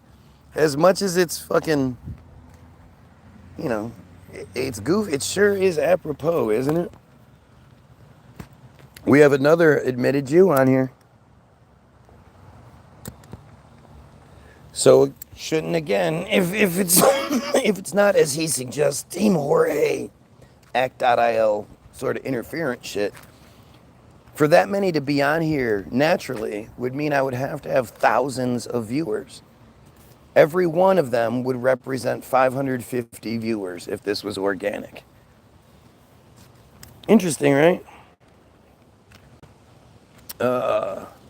They can help you to overcome problems and make wise use of opportunities. How does this all happen? Each animal carries what we call medicine. What I have written above is the hawk's medicine. When the same animal keeps coming into your life, keeps coming to you in real life or in a dream, it is bringing its medicine to you. You will be brought a message soon, a good one, to let you know you are on the right path. Oh shit! Some TBG time, baby. That's what the hawk's saying. TBG, baby. Make sure you play nice then. If I shared, get upset. Don't upset the boys and girls too much. Yeah, I won't. I promise. I'll only say good things. Just lollipops and rainbows and shit.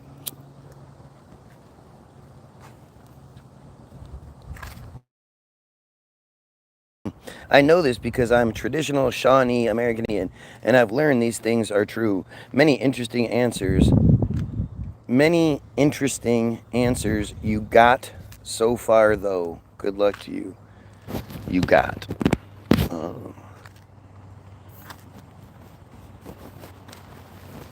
Best answer chosen by 3 voters. Blessings, blessings, and more blessings.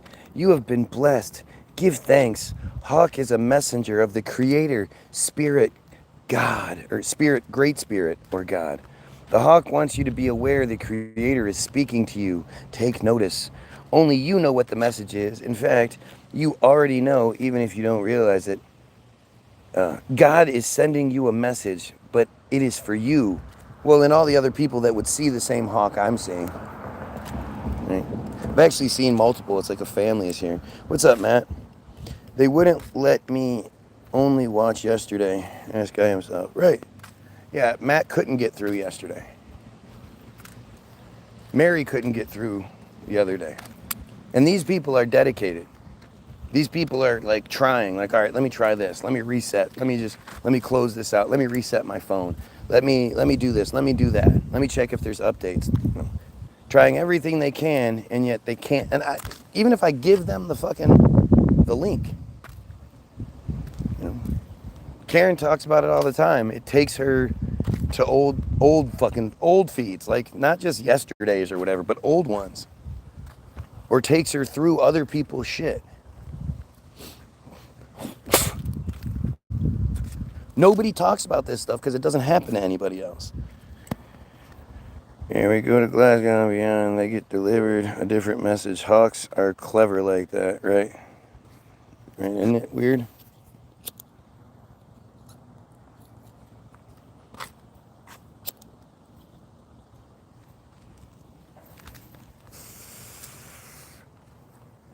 Yeah, it does freak me out a bit. I have to be honest. Knowing how disgusting these friars are. Even some American traditions. Most associate hawks and kestrels with wisdom, so perhaps you have a wise insight into some of your life changes. So trust yourself and go with it. Good sign, another one. Hawks can pick out the details in a big picture. If you are going through some changes, be aware of how the details of the change fits into the big picture. What may seem to be a big deal on a small scale may not be so overbearing in the broad scope of things. Never hurts to step back and survey the landscape when traveling into a new territory. Your channel is useless and you're a weirdo. So why are you here so much? Oh, because it's entertaining. I love when you call me and point out that I must be a pedophile. I like that a lot. It makes me happy. Yeah, solid black screen for me. And it's because you say too much truth and people should see that and be like, oh, this guy knows what's up. That's what I would think. All right. That's the part that always seems to...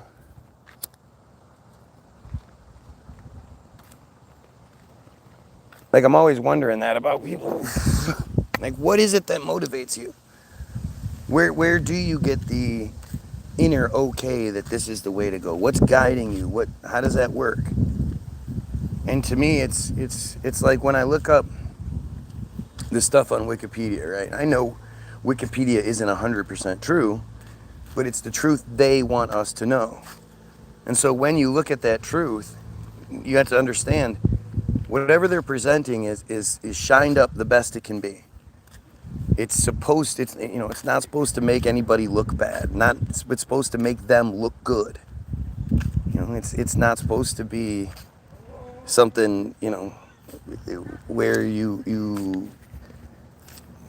where it exposes them or it tells the real truth about what disgusting pigs they are. But when that thing that you're looking at does do that, when it does show you, the Lag Baomer bullshit, the Metzitzia B'Pei bullshit, the Mishnah Nanda bullshit, when that shit is presented to you and it's disgusting and awful, but it's presented like, look at what we do, that's how you know what you're looking at is truth. Everything that's presented is presented to make them look good. And they're stupid, right? Remember that. They say things like, if you open up the books on Israel, you demonize Israel, right? That's fucking stupid. If what you do is good, you can't be demonized. I mean, look at what they try to do on here. They try to come up with stupid shit, but none of it sticks because it's dumb. Yet when I talk about Mishnah Nada and I talk about metzitzia, and then you apply it to the friars you've met in your life and the stories you've seen, you go, yeah, it's fucked up, but it's obviously the truth. Let's see. Center of excellence. What is the spiritual meaning of a hawk? Here we go. The hawk is screaming out to us again. Did you just hear it? Have you spotted a hawk soaring? Let's see, I think that's it right there. There she is. There she blows.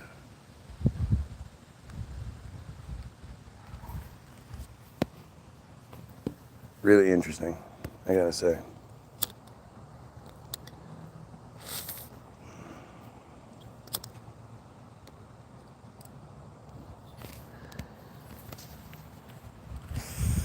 Have you ever spotted a hawk soaring gracefully in the sky and wondered if there was a deeper meaning behind it? If you found yourself intrigued by the presence of a hawk or are simply curious about its symbolism, you're in the right place. This guide walks you through the various spiritual meanings of hawks to help you explore what a hawk might be trying to tell you. What does seeing a hawk mean? Seeing a hawk, especially when it appears out of nowhere, can be a powerful omen. It might suggest that you are on the right path and that your spiritual guides are watching over you.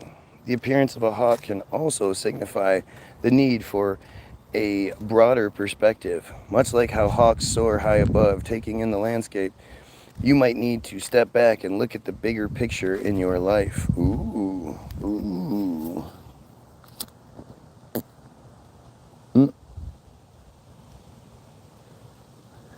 The hawk just screamed after I was done reading that. So is that what it means? I need to step back and look.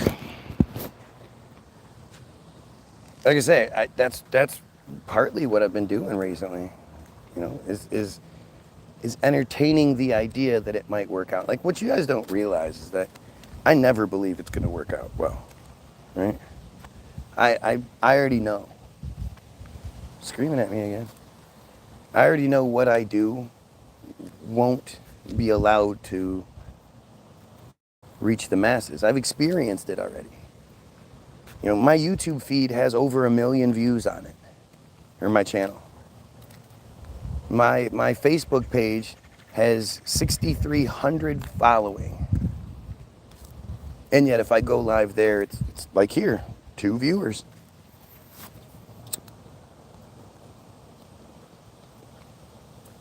The difference being that this feed actually has a chance of popping off, whereas the Facebook feed just doesn't.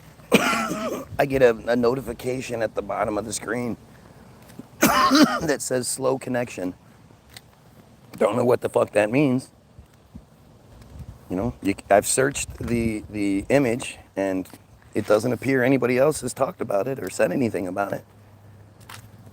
So clearly something else is happening. And again, who has 6,300 following on Facebook and goes live to nobody? How is that possible? We are trying to befriend the crows to chase the hawks away from the horse ranch. The hawks eat the chickens. Yeah, well, that's nature for you.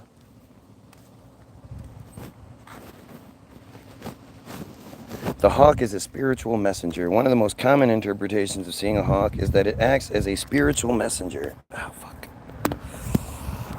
In many cultures, hawks are believed to bring messages from the spiritual realm into the physical world. When a hawk crosses your path, it is often seen as a sign that you should pay attention to your surroundings and be open to receive messages from the universe. Ooh, the universe is trying to call. You know, like I always say, how do you guys know that God isn't working through me? How can you prove that God doesn't hate all the religions and all the bullshit that's done in its name? And you know, I mean, if what you believe about God is consistent, you know, if you're consistently in your world, then you would have to acknowledge that, right? You would have to acknowledge that your God is who's speaking through me. just like it is with anything else. Okay? So, you know, when you look at especially when you look at like the precision in the writing, it's got to be something, right? It can't just be a man with good things to say and smart. It'd have to be God. So how do we know weak-ass, comically powerless God who can't fucking do anything to help any children anywhere finally was able to break through and got to me and is using me as its voice? Prove that's not the case.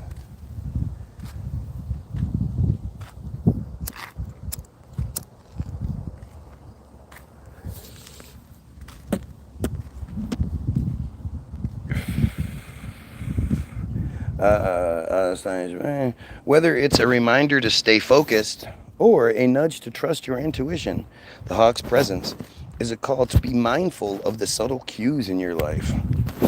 Ooh. Ooh. I mean, again, if I step back and I look at things for real, I'm on a very dangerous path.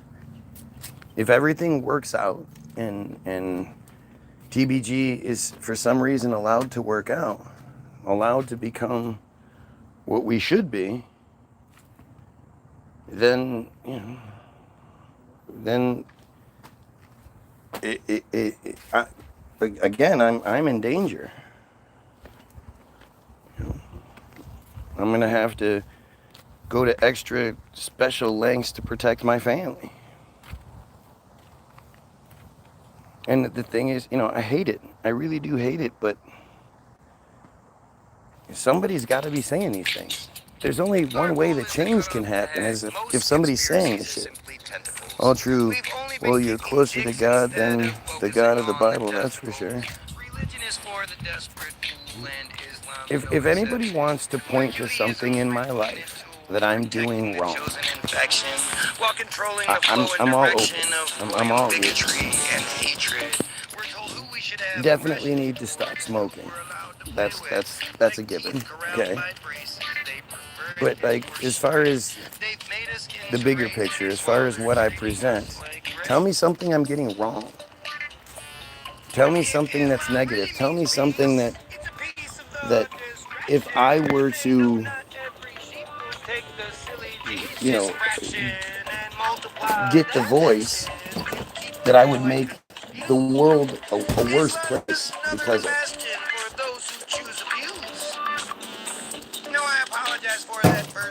Hang on a second. I gotta go pee. I'm told my mouthpiece should be nerfed, but if I focus on the topical, you'll see why all my shots are full. Because you're still drunk on ignorance.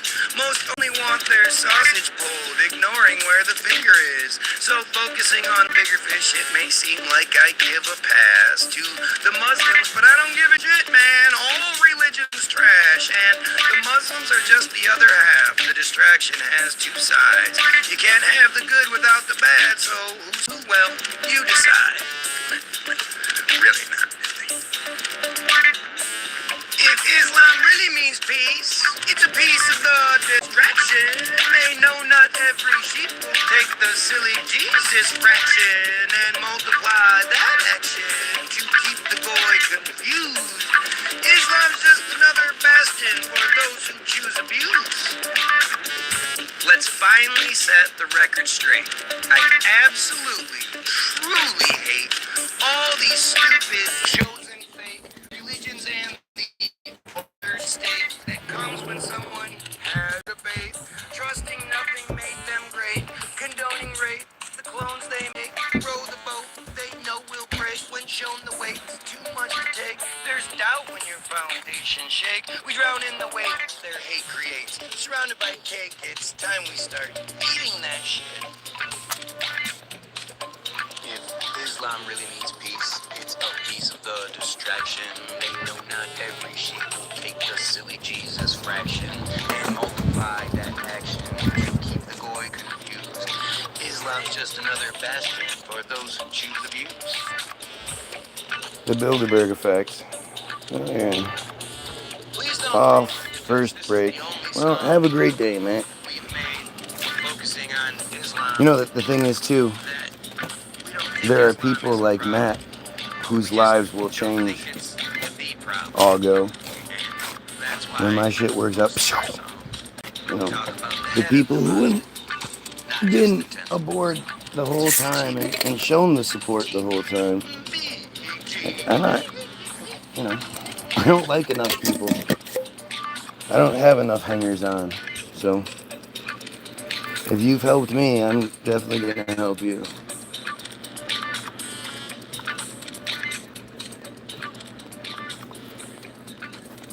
What you doing, cowboy?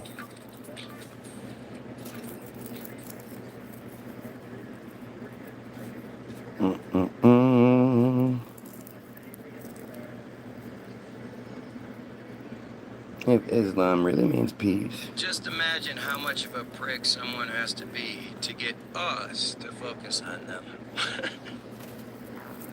Professor Grip is a bitch. Let me tell you a story of how this switch hitter tried his best to ignore me while I was simply imploring him to please explain how it is he keeps scoring since life is a game. Yet stifled and lame, this vagina's a dick.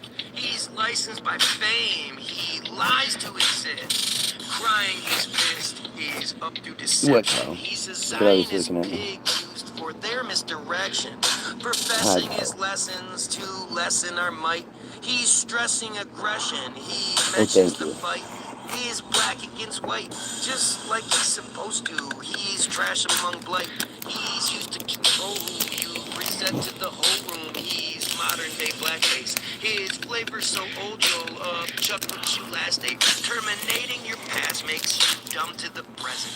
Grip's job is to castrate the will of the peasants.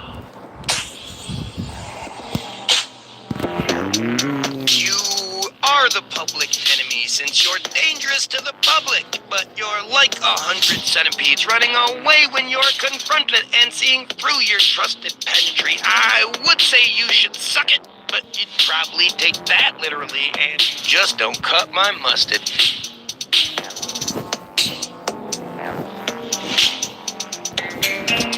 When I say a bitch, I don't mean a female. I mean that he fits in nice with the details. Set up to prevail by the chosen in charge. Since you can't just go retail without playing your part. And that's where we start. Since he boasts his phone number, I called the old fart.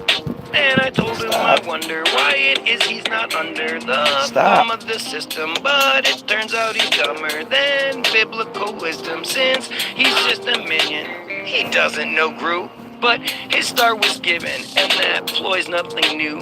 The Goyim are moved, where and whenever the spoiled say too. It's not even clever, and Grip is the lever. The narrative that we're flushing showing, their toilet, since he's nothing better than getting enjoyment from Goy unemployment. All of the bands, all of the people that we see as ointment, yet it's been shown that we end up like idolizing or whatever, you know, as a musician. You are the public enemy since you're I would want to work with everyone I could, but I already know that the way I talk about things would ostracize me. that literally and just don't Obviously, the industry doesn't share my sentiments, or they would have been saying them already. I went off the beaten path describing reason the floors, but there's a reason that they laugh with just as much as before us, and it's because they're so enormous we look like a flea circus. The Goyim sing the chorus, and it's all done on purpose, but they really get nervous when we put down our weapons and saying Grip doesn't deserve it means you don't pay attention. The public enemy. 2 viewers, yikes! I know, isn't it very sensible? 2 viewers. Now we have 6 viewers. 6 viewers and 15 likes. It's like totally normal. Like the main bus takes everyone in the industry. The stories are so heinous you think someone would end the misery, but we're hobbled by the visions we are sold by all these grifters, professing crazy wizardry, tricking your brothers and sisters to accept whatever blisters. They whip on your back, yet all they really do is whisper when you think they scream.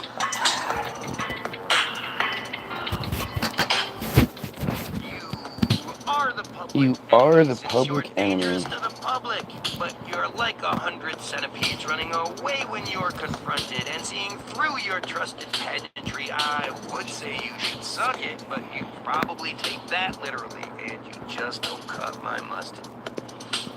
Yeah, Professor Griff's story is an interesting one. I called that dude because he has his phone number posted, so I called him one day. I saw some videos online and thought, hey, maybe this guy knows what he's talking about. Yet, when I talked to Professor Griff, and I basically told him I'm not just some lackey who's looking for you to tell me what to do. I have my own opinion.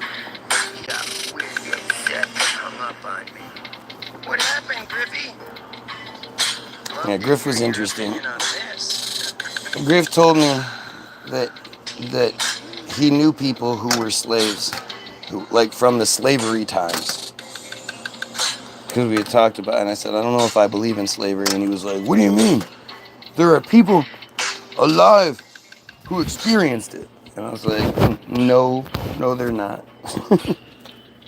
Like, sure, a form of slavery, but not the slavery we're shown, not the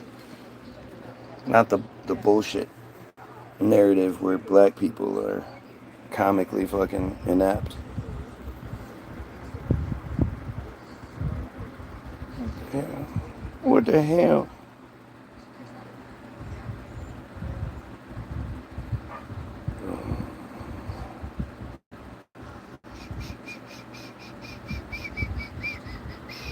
Alright, Little Green Invaders is next. The germs, man. Germs, man. The Germans. The germs, man. They're coming. Everyone, run and hide. Say goodbye to your loved ones. Don't fight the conundrum. Everyone's going to die. TBG presents a masterpiece. We're at our best discussing how as peasants we're just bastard sheep, yet feel like shepherds busting everything you're trusting, even though you know mentioning the upper crust brings the flow of those below to go that's less than slow. Whoa, falling behind. The show they push to grows more so a stalling line, since calling on the mind to see what isn't seen is so appalling when you find that we've been living in a scene in a film with kings and queens where we believe invisible beings enjoy it when we get infected, yet it's a ploy to employ we're injected with what really makes us sick.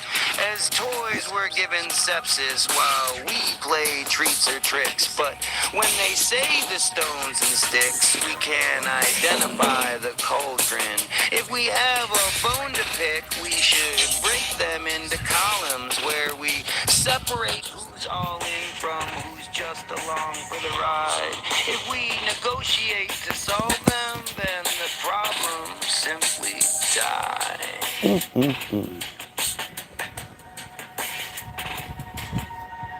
Look at how stupid you are. Look at what you will believe. Look how you look through the looking glass. If it looks like you'll receive a look that brings relief, just look at all of the looky-loos, looking for someone to lead us through the looking glass we're looking through. Alright, let's see. The symbolism of the hawk. The hawk is a powerful symbol that carries deep spiritual significance across various cultures. From vision and focus to spiritual awareness and transformation, the hawk presents often powerful insights into your life and spiritual journey. Weird, because I don't really have a spiritual journey. Power and vision. Hawks are known for their keen eyesight and powerful hunting abilities, making the symbols of vision and power. If you encounter hawks, Perhaps you're being asked to look deeper into a situation, or to take control of your destiny with confidence.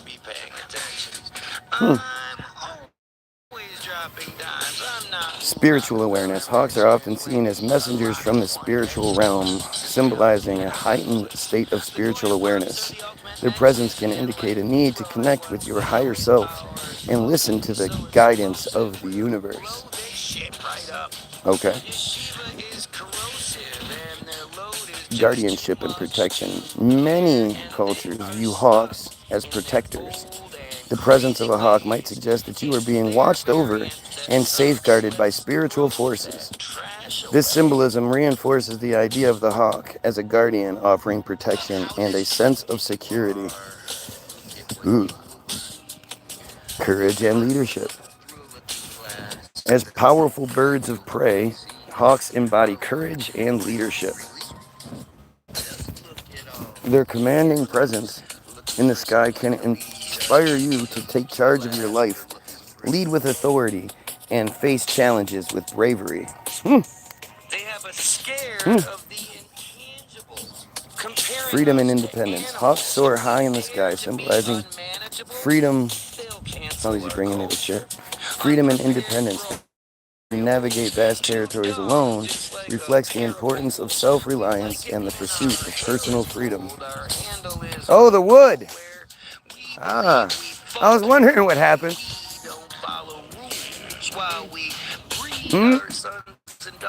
What? All good, man.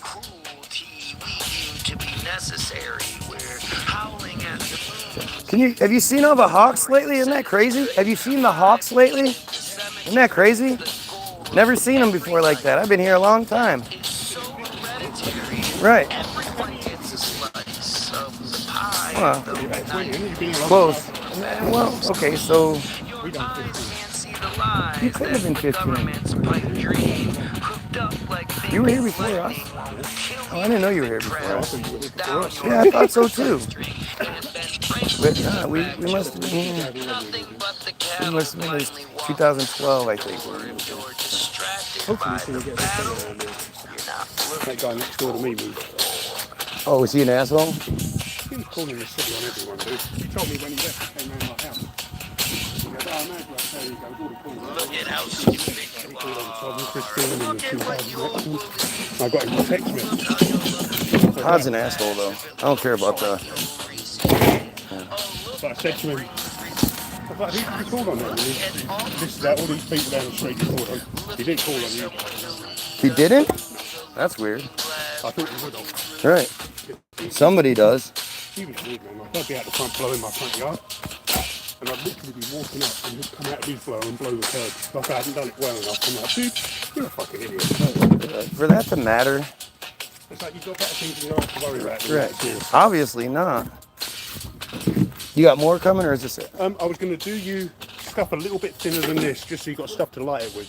Whatever you want to do, man. You don't have to do any extra work. Just... Well, no, I've got to chop it up anyway. So okay, yeah, whatever you want to do. What I'm going to do is that was garage. And I'll show you what it was like on my phone, if I can see on my screen.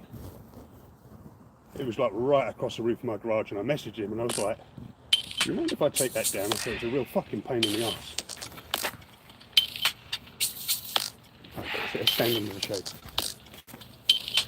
Yeah, that's So scary. that was like right over the roof of my garage, and I'm like, you know That's what? scary. Yeah, you don't want to deal I with don't want that. that, because it's just going to get bigger and bigger and bigger. Well, You don't care for it. When the tornado came through, We get hammered from those trees on the other side.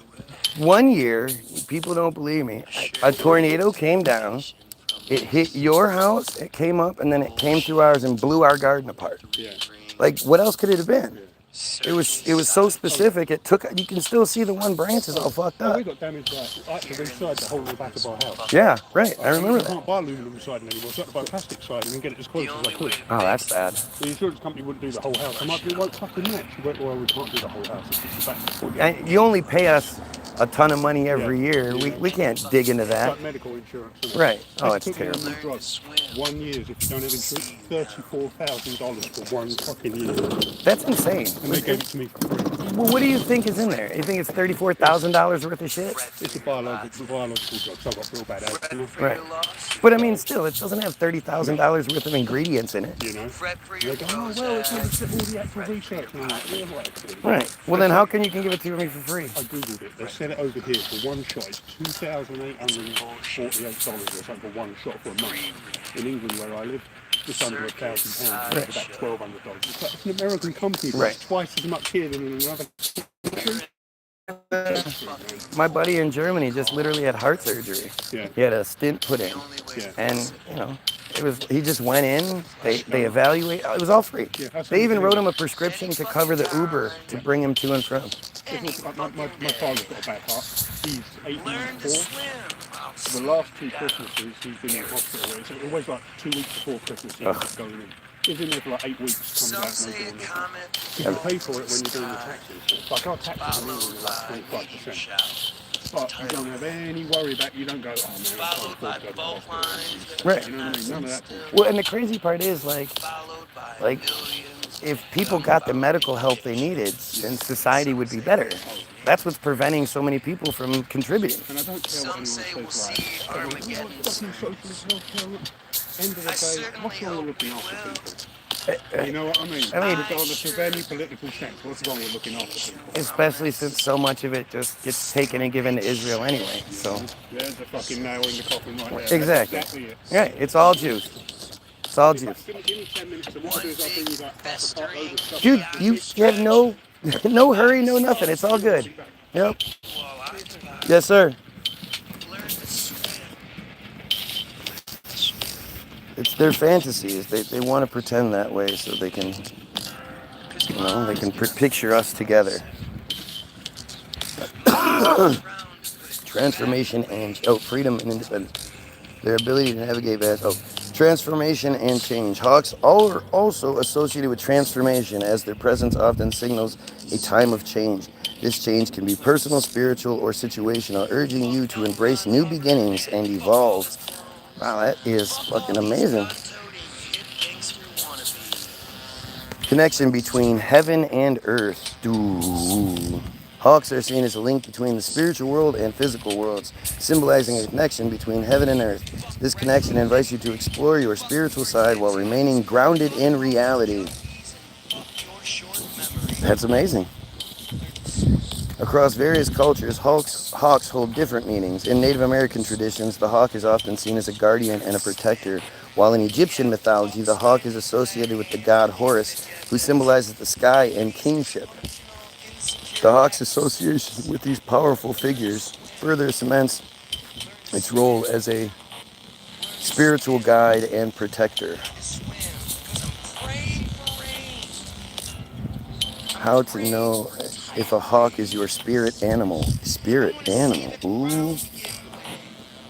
Spirit animals are believed to offer guidance, protection, and insights in our lives. If you feel a special connection with hawks, it might be your spirit animal. You possess strong vision and clarity. As a spirit animal, the hawk represents keen vision and clarity of thought. If a hawk is your spirit animal, you may find that you have a natural ability to see things clearly, whether it's understanding complex situations or recognizing opportunities that others might miss. You're likely someone who values insight and precision, using your sharp perception to navigate through life's challenges. You are a natural leader. Hawks are powerful birds of prey, symbolizing leadership and authority. If a hawk is your spirit animal, you might naturally step into leadership roles and feel comfortable guiding others.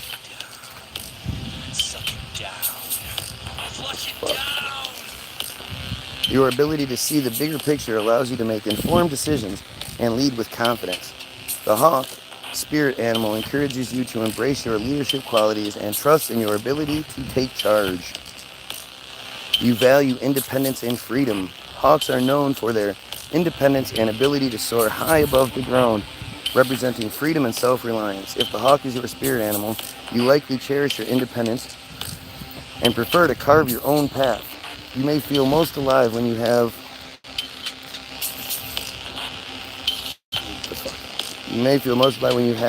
the freedom to explore new ideas and pursue your passions without constraints. The hawk reminds you to honor your need for freedom and to stay true to your unique journey. You are highly observant and intuitive. Hawks have extraordinary vision, allowing them to observe their surroundings in great detail.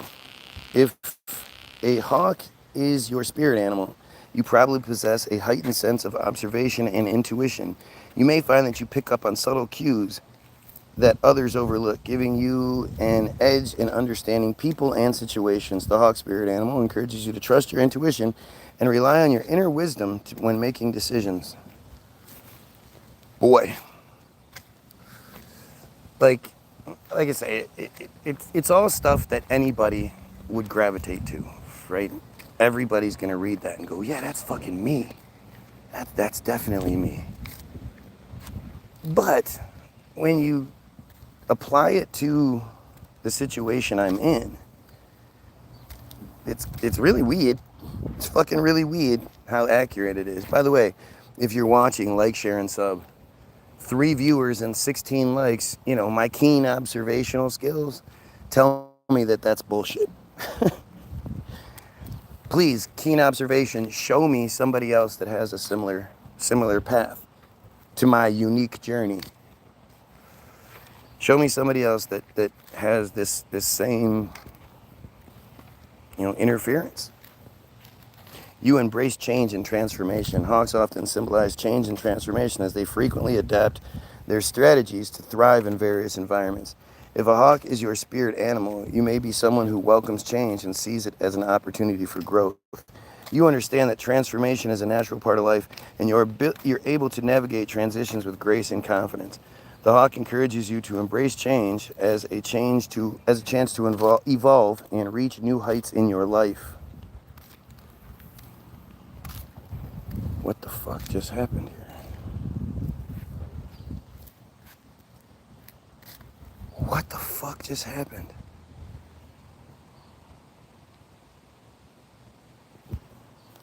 The page, and then what? It just shut down that page that I was reading. Why did that just happen? All right, let's reset and try this again. What the fuck? That was definitely weird.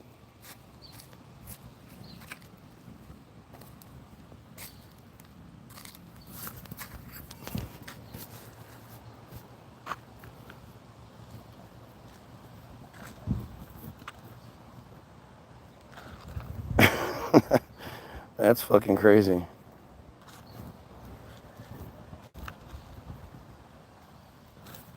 I doubt I'm gonna find that fucking page again.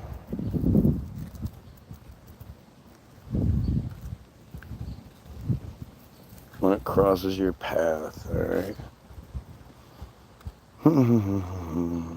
The center of excellence, wasn't that what I was reading? The center of excellence, I believe. Yeah, okay, this is the page we were on. Highly observant, embrace change, transmission. Here we go. You have a deep connection with the spiritual world. Do I? It was a struggle getting back here, but I'm back. What did I miss? A lot. Fucking Jesus came by. I mean, this is one of those, like I said, this is such a great example of what I'm always talking about, right? If you provide me with a narrative that goes against what I'm saying, or what I'm gonna look at it honestly. I understand why this would appeal to most people, but then again, I think that's not necessarily true. I think there are a lot of people that'd be like, oh no, I'm not very good at embracing change. I like my things the way they are and stuff like that. So there is some aspects of this that are strangely spot on. Most people aren't the leader in anything. They're not trying to lead anything. They just want to lead a good life, but they're not trying to make changes in the world or anything. So you're watching me read this and kind of struggle with it, struggle with the denial of it. So You know, this is what I always tell you. Present your information. If I'm wrong, you'll see it. You missed Jesus again, yes. If you're watching, like, share, sub, help out. Hawks are seen as messengers between the earthly and spiritual realms, symbolizing a strong connection to higher consciousness. If the hawk is your spirit animal, you might feel a deep connection to the spiritual world and a calling to explore your spirituality. You may find that you receive guidance through dreams, signs, or intuitions, and that you're drawn to practices that enhance your spiritual awareness. The hawk spirit animal reminds you to stay attuned to the spiritual messages around you and to trust in your spiritual journey. Are hawks a good omen? In general, hawks are considered to be good omens. Their presence is often seen as a positive sign, indicating that you are on the right track and that good things are on the horizon. And that is, you know, not all animals do signify that. Some animals signify that you're fucking up and you might need to redo things and shit like that. So hawks are thought to bring clarity and guidance, helping you to navigate through challenges with a clear mind and a strong sense of purpose. I can tell you that I'm dealing with a lot of shit in my neighborhood with some of these dumbass neighbors I have. You guys have seen an example of it recently. And at the same time, you know, I keep thinking, like, why am I even bothering? I don't give a fuck about these people. Why would I let them take me to a bad place mentally or even physically when they don't fucking matter? You know? And so there's that. What does it mean when a hawk is circling? If you see a hawk circling above you, it could have several meanings. Some believe that it's a sign of protection, with the hawk watching over you from above. Others interpret it as a message to stay focused on your goals and to keep your eyes on the prize. What does it mean when you see a hawk after a loved one dies? See, this doesn't affect me. Seeing a hawk after the passing of a loved one can be a comforting sign. Many believe that the hawk is a messenger bringing a message from the spirit of the departed. It's often interpreted as a sign that your loved one is watching over you and that they are at peace. I mean, if I lived in an area where hawks were frequent, that would be one thing. But not only does that not happen, we have buzzards around here. There's lots of those buzzards, but no hawks. There's been multiple hawks around here. Weird. Pencil shavings. Yeah. Just call me Mustafa.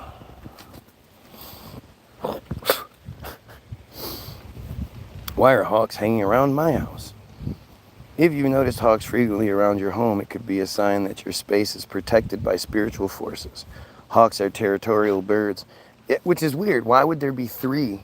I've seen 3 of them in the same area. And they seem to be like fucking with the other birds. Hawks are territorial. Spiritually, it could mean that you are entering a period of growth and that the hawk is there to guide you through this phase.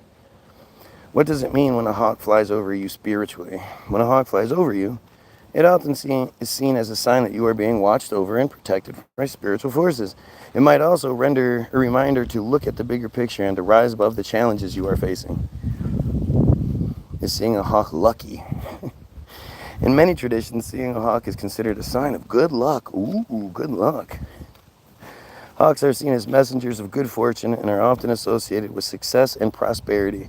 If you see a hawk, it could be a sign that positive changes are on the horizon and that you should be open to opportunities that come your way. Like, again, why would anybody read this and not be drawn to it? Like, yeah, you know, yeah, good luck's coming my way. Okay, good, because my life sucks. And I really, I need some of that. Be cool if a butterfly came by. Because that's been happening too. Spirit animals and totems for $29. This is a big ad. Okay, that was the last one. All right. Wait, it says don't leave the page. Yeah, sorry.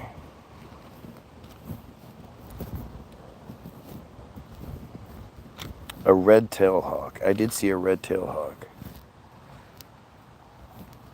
Let's see. Maybe it's a high animal, or I like to eat food so it can survive because it's hungry. Yeah, no shit. No shit. But see, this is where like stupidity comes in, right? Because like you're probably somebody who believes in Jesus at the same time. But the point being that hawks aren't something that you see regularly. So for hawks, especially if you're in an area where they're not very frequent, then to suddenly start seeing them, you know, that's a change. I'm out here all the time for years and years and years. I've never seen hawks flying around. To suddenly see them is an interesting change. And they're not just flying over food and then eating the food and then leaving. It would have to be a giant fucking thing for them to keep sticking around. Let's see. If you've read some of my articles here on Chip Chick before, you remember that I'm a big fan of bird sightings. So my present bird sighting are not only amazing opportunities for spotting some species you don't get to see very often, but they can also be little messages from the universe, a rare and special privilege. While some people are quick to shut down the idea, here we go.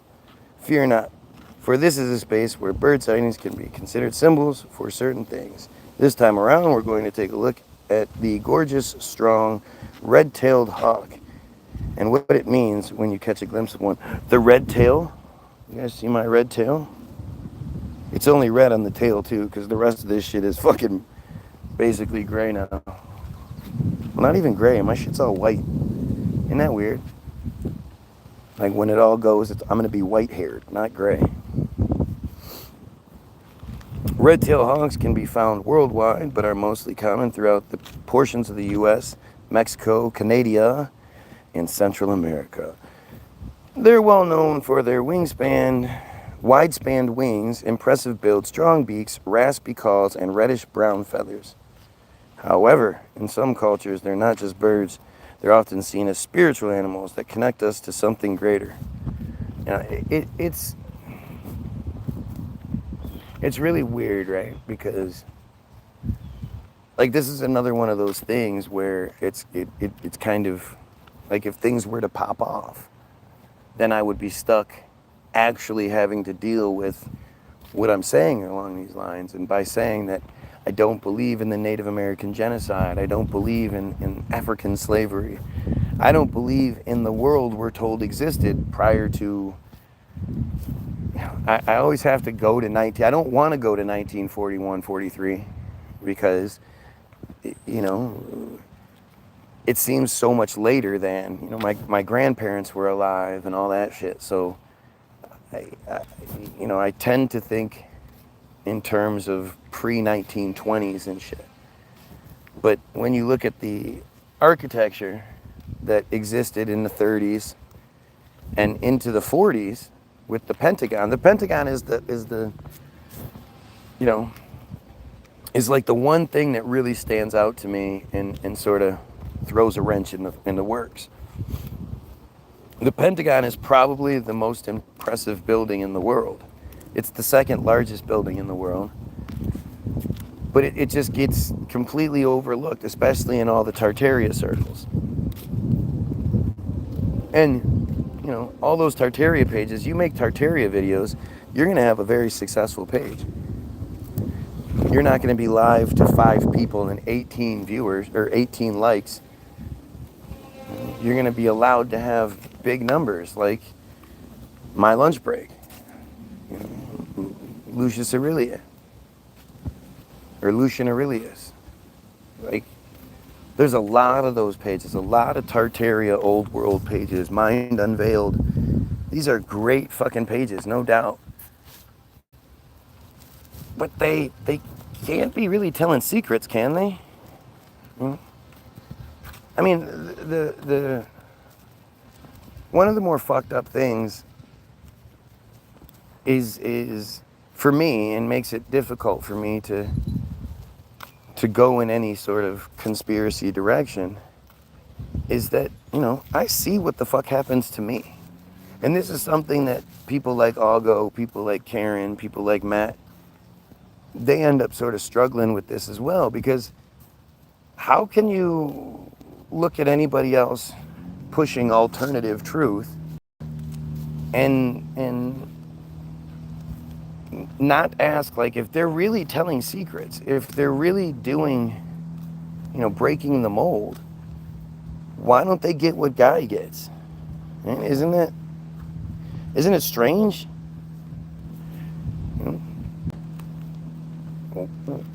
Shouldn't everybody else who's telling secrets get what I get?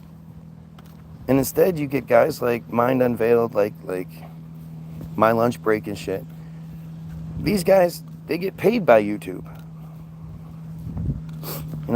They get they're monetized. I'm not even allowed to have any of those things on my feed. You can't find any. Can you guys hype this video? I haven't had anybody hype my videos because they can't. There is no hype the video feature on my feed. Why not? Why are these guys who are, essentially doing a better job than I am, producing visual aids, like these videos that are just phenomenal? There's this page that I belong to. I think it's called Old World Secrets, or I don't remember exactly. But they make these just phenomenal videos. They made one about grand piano, about the old pianos that, like, you have to be a dumbass if you don't have questions after watching that video.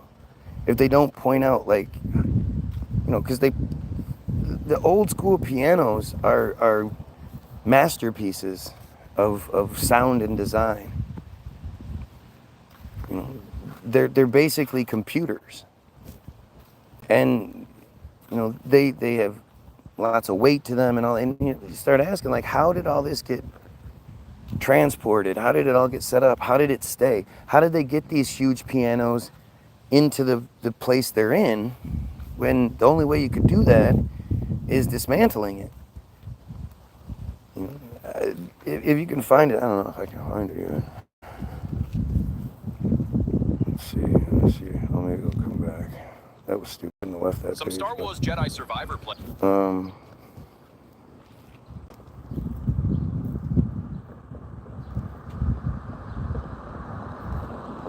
So I searched pianos in Tartaria. Acoustic machines of Tartaria. No, that's not it. I studied the evidence for Tartaria. Here's what I found. This house, 19 weeks, or 2 weeks ago, has 19,000 views. The Lore Lodge. Fuck that friar. He's a piece of shit. That's weird. I can't find it. What is Tartaria on all maps?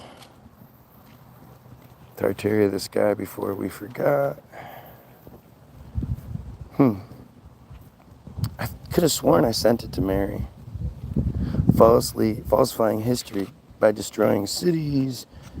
This is what life was like before the reset. I mean, this shit's crazy. You look at that picture of With our democracy on the line against Donald Trump, Abdul El Sayed. I have so many videos against him. I can't tell you how many times I've blocked Haley Stevens videos, reported them for spam, and I hate this Apex slut and all these other things, and yep, I keep getting Haley Stevens videos, or commercials.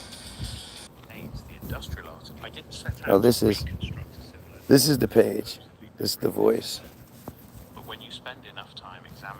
I mean, look at this shit. Who built that? It's from the 1800s. It's fucking nuts. All of these pictures and shit are from the 1800s. This page is good for it. Evidence from the mid 1800s through early 1900s, you begin to notice something unsettling. Tartaria Vault is this page. Shit. I'm kind of bummed I can't find the Tartaria. Look at this fucking idiot.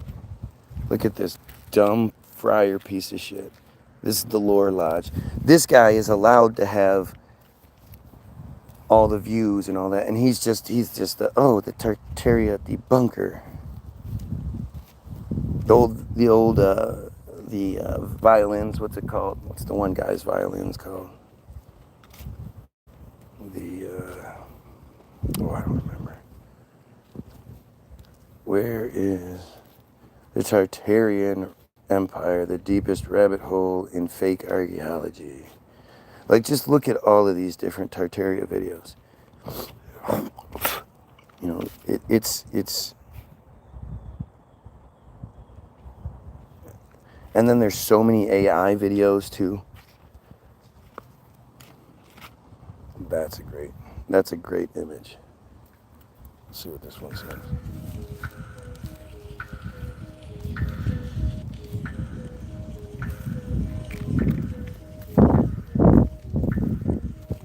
That's the Tartaria flag officially.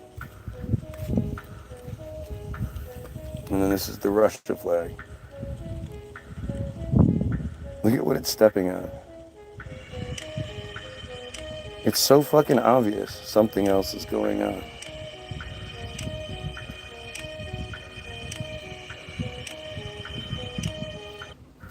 But the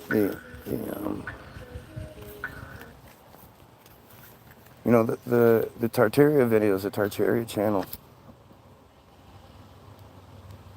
that Tartaria Vault video, they're putting out videos every day. With as much as I write and as much as Charles does, we would have a hard time putting together one song and then a video to go with it every single day. That would be difficult. I think we could do it for at least a short time, right? But, you know, when you look at these Tartaria videos and these channels, they scream fed to me. My lunch break and Lucius Aurelian both hide their identities. And you know, for them to be telling secrets that basically destroy history, you would think they would experience something similar to what I experienced.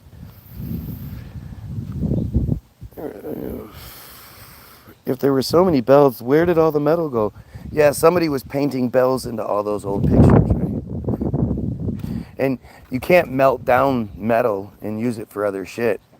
Once metal exists, it exists forever. So the fact that there's not a bunch of the metal, like there are pictures of yards where they rounded up all the bells before melting down or whatever. Like, it's just stupid. You have to be totally fucking brainwashed to believe the Empire State Building was built in 400 days in 1931 over 2 winters in New York. Like, we couldn't do that today. And so many of those old Tartaria videos and stuff, it talks about these times where it just doesn't make sense. You basically look at any skyscraper. We were downtown yesterday. We were in Detroit yesterday for the baseball game. And on the way to the stadium, I was just fascinated. I wanted to break out my phone and start. We just didn't have time. We were trying to get to the game and shit. And whatever. But just the buildings that exist, that if you look them up, they were supposedly built in like from 1928 to 1929. And we can't do that today. We can't build modern skyscrapers that quickly. And modern skyscrapers pale in comparison to those old Tartaria ones. To those old 1920s, 1930s, 1910s. Like, it just doesn't make any sense. And then you throw the Pentagon in the mix. The Pentagon, it's the second largest building worldwide. It's so much bigger than you can even imagine, like, in your head. You can't really fathom it. You'd have to see it in front of you. And even then, you really wouldn't be able to see it other than from the aerial view. But the Pentagon is 7 floors, 2 underground, 5 above ground, and then, what is it, like 3 or 4 rings worth of buildings. So it's a whole shit ton of buildings. The site for the Pentagon was swampland, basically, and was selected for the spot on September 2nd, 1941. Construction started on September 11th. 9 days later, they signed the final papers and began construction on the Pentagon in 1941. September 11th. So the attacks were the 60th anniversary of the construction, not the 59th, not the 61st, the 60th anniversary of the Pentagon is when it got attacked. Now, think about this. First of all, they have to drain all the swamp land and then dig two basements worth down, removing all that dirt. Where it went, who knows? But, I mean, swampland isn't just like digging things out. You have to control the environment, or else it's going to be a little wet, right? So, maybe I'm stupid here. I can admit that I don't know this answer. But from a common sense perspective, how do you pour the first basement before the second basement is dry? Like, how do you build on top of the second basement before it's dry? And the basements of these buildings have walls like 6 feet thick, you know, steel inside them, reinforced steel and 6 foot thick concrete. So they dig it out, they pour the first basement, then they pour the second basement.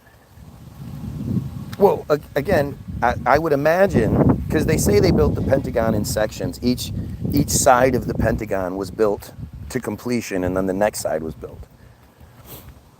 But if you're talking about one cohesive unit, the basements have to be completed at the same time. And then there's also the tunnel systems that go to and from the Pentagon to other places in Washington. So you would have to dig it out, then drain it out, build the first basement, then build the second basement, then build each section as you go, all 5 floors and all 3 or 4 rings. I mean, it just seems astronomical, right? There are no pictures that exist of the Pentagon's construction. There are no pictures that show 1 side, 2 sides, 3 sides, whatever, completed, and then, the rest, the next section being worked on. Nothing. There are no pictures of the Pentagon being built except for, I think there's 2, and those 2 are like real close-up somethings where you don't even know what the fuck you're actually looking at. It just says, oh, look, this is Pentagon construction. They say they had 15,000 workers working around the clock. Where did they all sleep? How do you feed 15,000? Well, 30. I don't know if it's 15,000 workers at any given time or it's 15,000 workers total. But 15,000 workers have to be fed quite a bit of work to do construction work. So where did all the materials come to feed all these people? When the Pentagon was hit in 2001, they went through 3 of the different buildings. The plane went through through the first one, through the second one, and damaged the third one. It took them a little over a year to fix the Pentagon from the attack. Thank you, sir. I don't know if you want to hit this. I know, so Yeah, I know you. I do edibles, but Right. I wasn't sure. I appreciate it. I used to. So obviously this has got to dry out a little bit. Oh yeah, it's not going to get burned for a while. It's all good. I'll clean it all up in a little bit when I'm done here. So you just throw it down. Do you want me to make a separate pile so the dry stuff's not underneath all that? No, that's fine. Oh, okay. I'm not worried about it. Yeah, someone called on us the other week. Like, unless somebody's doing something severe, yeah. What the fuck are you doing? Well, I had my waste can out and they didn't pick it up. You left your what? You know, the yard waste can. Oh, yeah. So I left it out there till Monday and I called the city and no one come and picked it up. I said, well, DPW was working on it. Okay, I'll leave it there till it gets picked up. Someone called. I said, dude, it's got a fucking request that it hasn't been picked up and you're still complaining about it. There was someone being a dick going, oh, it looks so ghetto, you can't even park in the street now. No one ever parks outside my house, ever. That's so stupid. Christine, I think she thinks we grassed her up. Who? Christine, Todd's wife. Oh, yeah, she sucks. No, she's Yeah. both are. They're both. They like each other, right? To like either one, you have to be a dumbass. But we done stuff from like, we did an order on Amazon. A load of like girls' leggings and tops came through. So that ain't gonna fit me. Right. Ain't gonna fit my wife. Do you want it? And she's sort of looking at me like, give me some free fucking clothes. I didn't pay for them. They were in our box. Right. You know, fuck you, darling. You're gonna knock on Yeah. your door anymore. Just one time. You got to show me once, and then I'm like, all right, forget it. Figure out what they are. Right. Anyway, man. Have a good one. Thank you. Appreciate you. Yes, sir. Still preaching your evil anti-Semitic narrative. You should be arrested. I can't stress this enough. I am very pro-Semitic. Very, very pro-Semitic. I support the Palestinians. I support the Lebanese. I support the Iranians. I support all the people that the anti-Semitic Jewish people who are committing genocide are killing. Yeah, I support all those people. The anti-Semitic ones are the Jewish people that are invading and then doing all of the murder. Now, me, I'm so proud of my anti-Semitism. Yeah, I can barely put it into words. Anti-Semitism is the key to all of our salvation. How do we build it during World War II? Well, it's again, that's a huge piece. It took a year to fix it.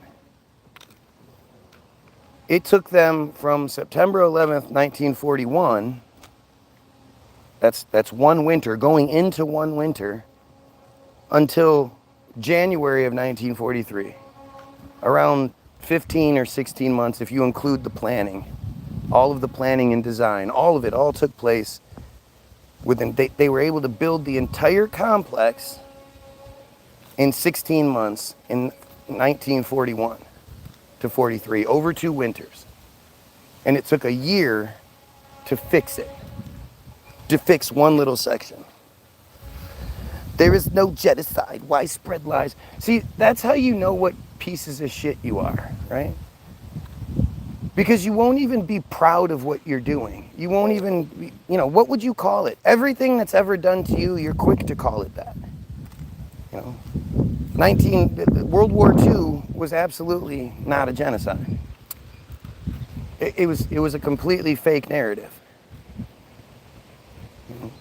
Nobody was killing 3 people, destroying 3 people every minute from 41 to 45.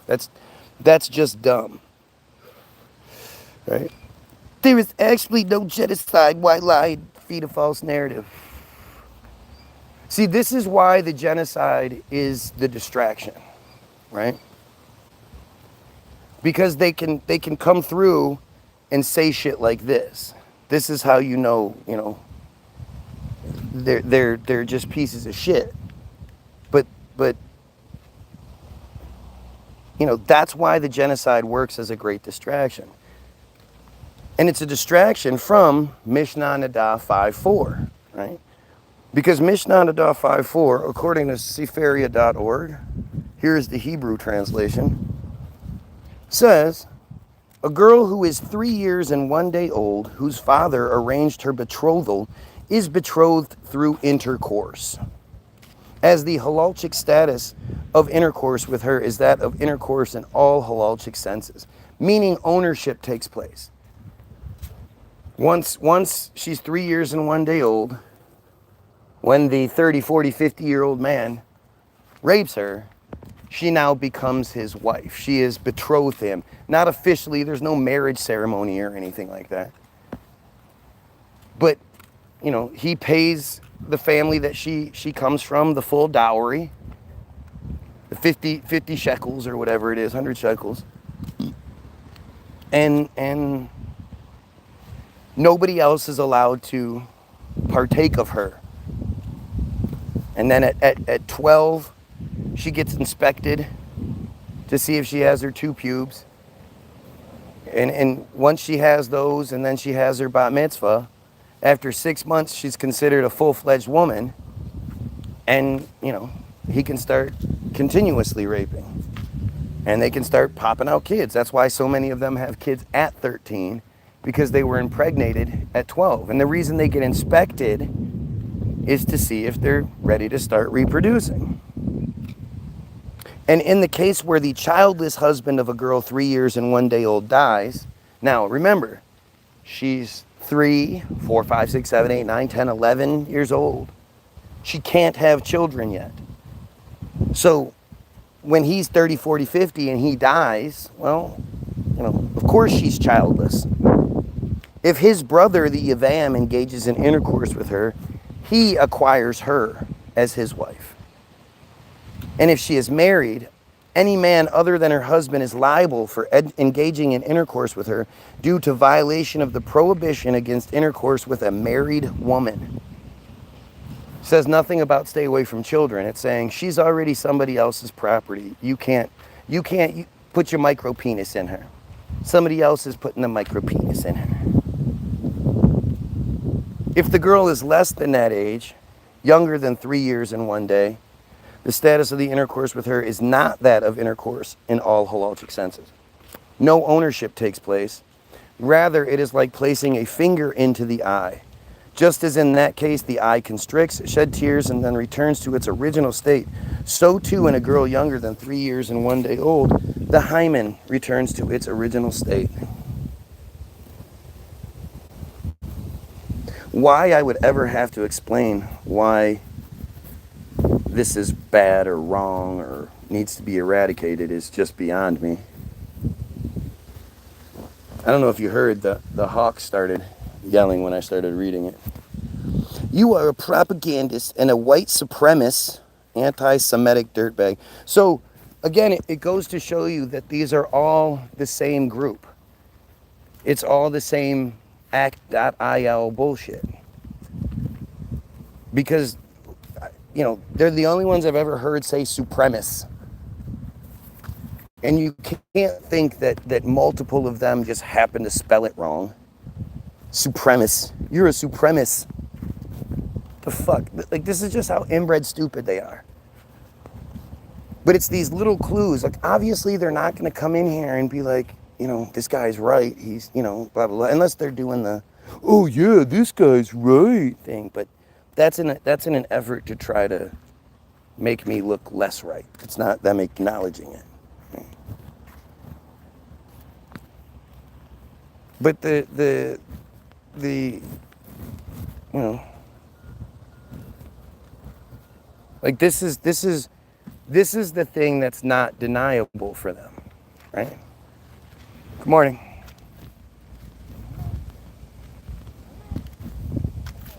The genocide is ridiculous as it is. They can deny it. And the thing is, you know, I keep asking you guys, how are we even getting videos showing it unless they want us to see it? The genocide isn't something that is the secret. You know, it's become the thing that if you want a good feed, then you talk about that. You'll get lots of views if you talk about that. When I started doing this, talking about the genocide, that wasn't okay. But nowadays, they're literally bragging about it. We have Netanyahu here bragging about it. We had the Lindsey Graham funeral where Sean Hannity is eulogizing Lindsey Graham by blowing Netanyahu. Like, it's the weirdest. It's just weird. Like, it's just, that's what you say at a eulogy. You're talking about support for Israel and Netanyahu, and you know, it's just so strange, right? No, he means supremacist, goofball. He's just not smart enough.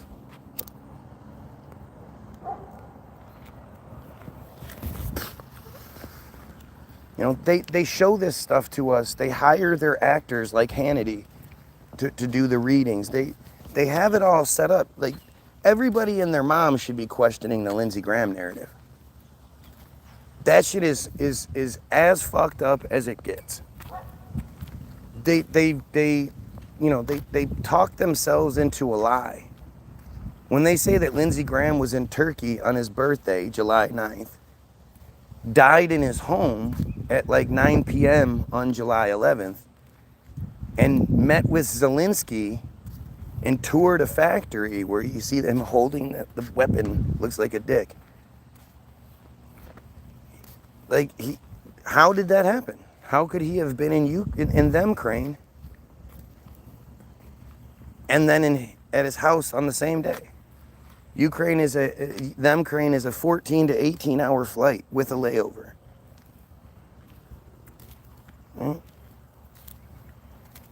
When was he touring the facility? The timeline is broken. The fact that by 2 a.m. the news is posting the 9/11 transcripts, the 9/11 calls actually, you know, the transcripts of the calls. This is 5 hours after his death. And you have just no proof of any of it. The closed casket, all this other shit. There's no proof of anything. You were given a narrative. And the narrative is fucking fully broken. And yet everybody's moving past it. Everybody's moving on. But these are the things. This is the play that they're giving us. This is the show. This is the thing we're supposed to be focused on. What kind of poisonous animal food are they making that my wife put some of this cat food out for the neighborhood cats? Because this dumb bitch down the street had 3 cats but didn't want them anymore, so she just let them out of her house. They're fucking house cats, and she just was like, blah. So my wife, being the big sucker that she is, put out some food for them. How has this food been sitting here for multiple days and no animals have come in and taken it? You are teaching a small, why isn't there more individuals here? Well, you know, 18 likes with 5 viewers is totally normal, natural, right? 2,700 subscribers. Between 0 and 5 viewers and 18 likes.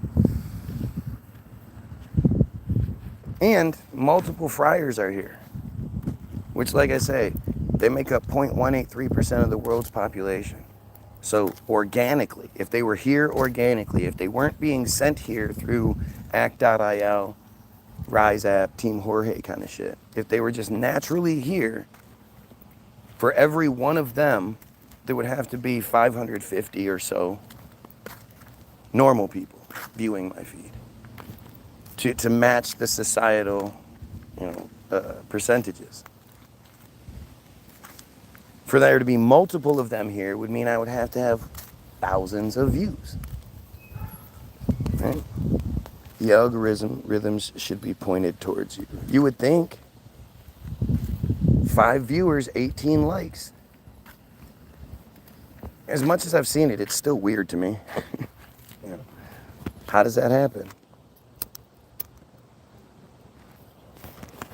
Why is there no one else that I can see that has this same sort of thing happening?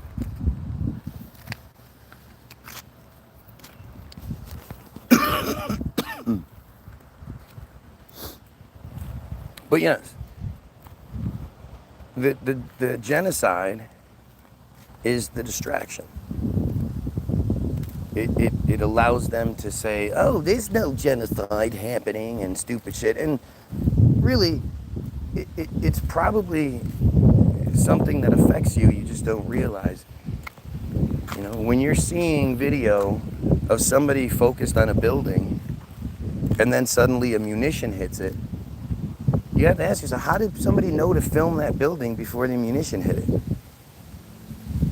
And then where did they upload that? How is there any cell phone activity in Palestine, let alone uploading it to what? We're getting bombed.com? Like, how does this work?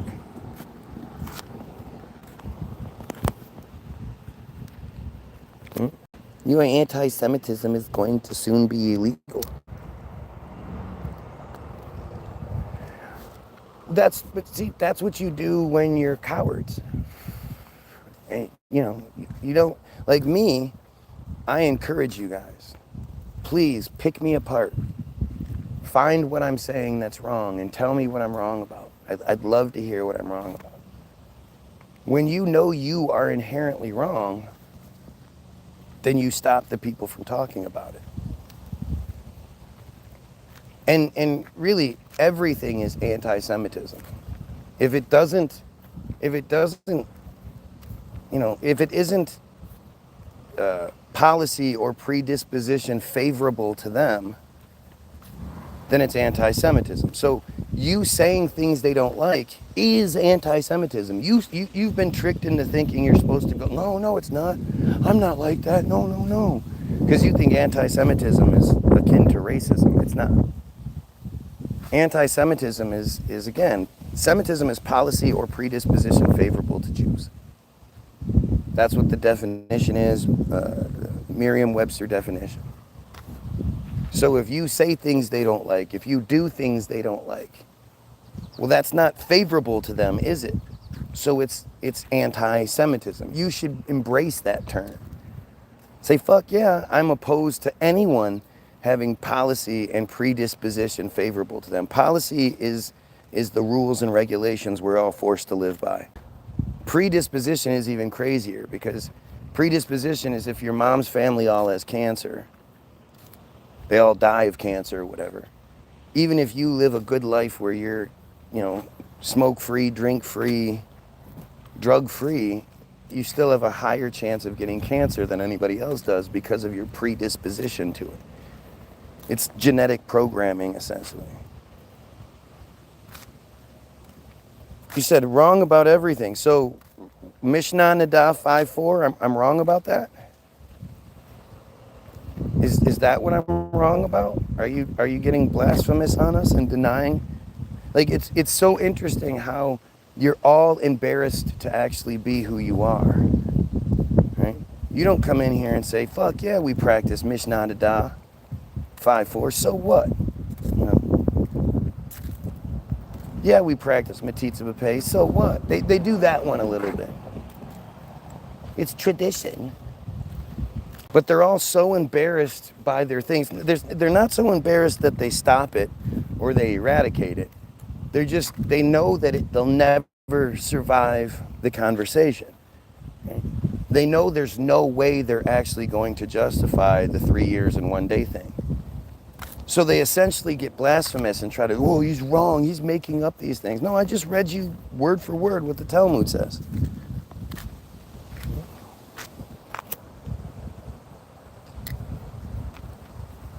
But, anti-Semitism is anti-supremacy. That's all we're talking about. They're not racist, they're supremacist, because they're not a race of people.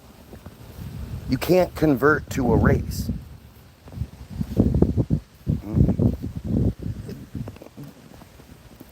You can see, especially in places like Israel, there's a huge variety of what they look like. That's not a race.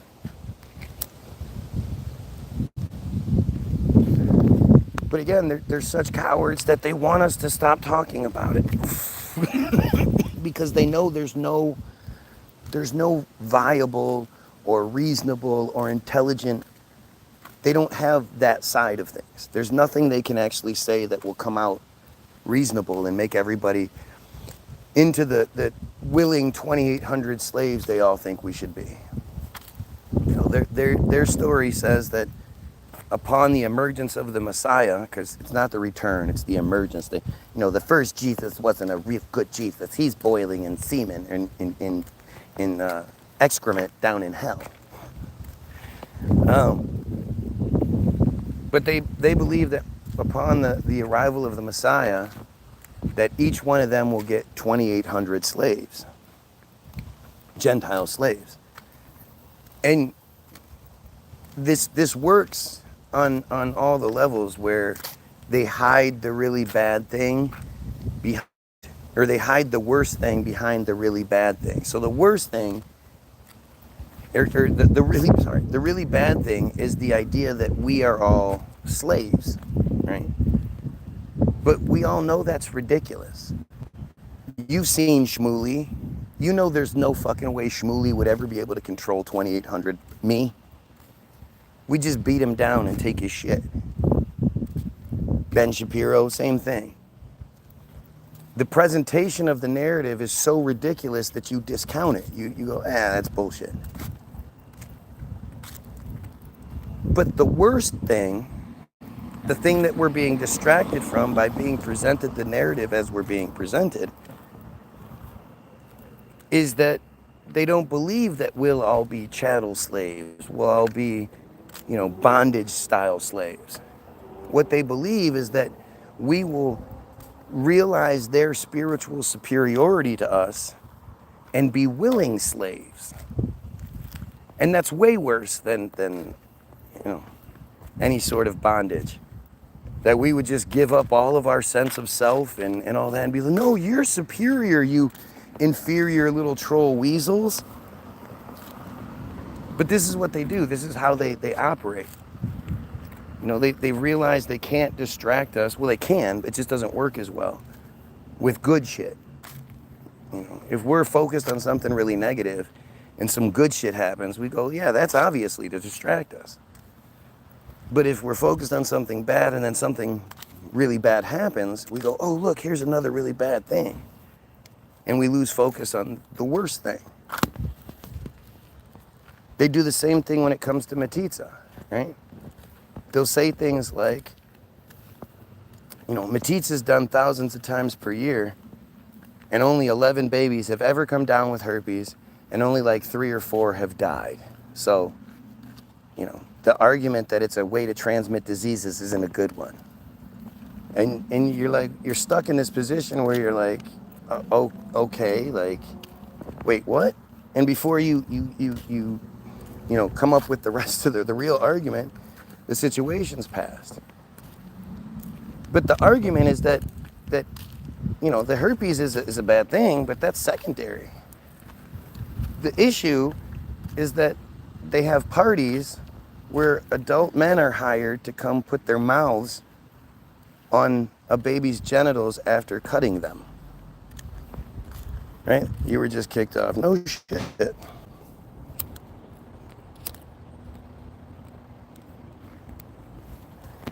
So they're hiding the worst thing behind something really bad. Herpes and whatnot, transmission of diseases, and that's really, really bad. But it's not the worst thing. They're hiding the fact that people like me are waking other people up to these things, to the metzitzas, to the Mishnah Nadas, the things that they can't just frivolously deny. They sound stupid. The Bottom of Darkness article that we were never supposed to read, but I definitely have.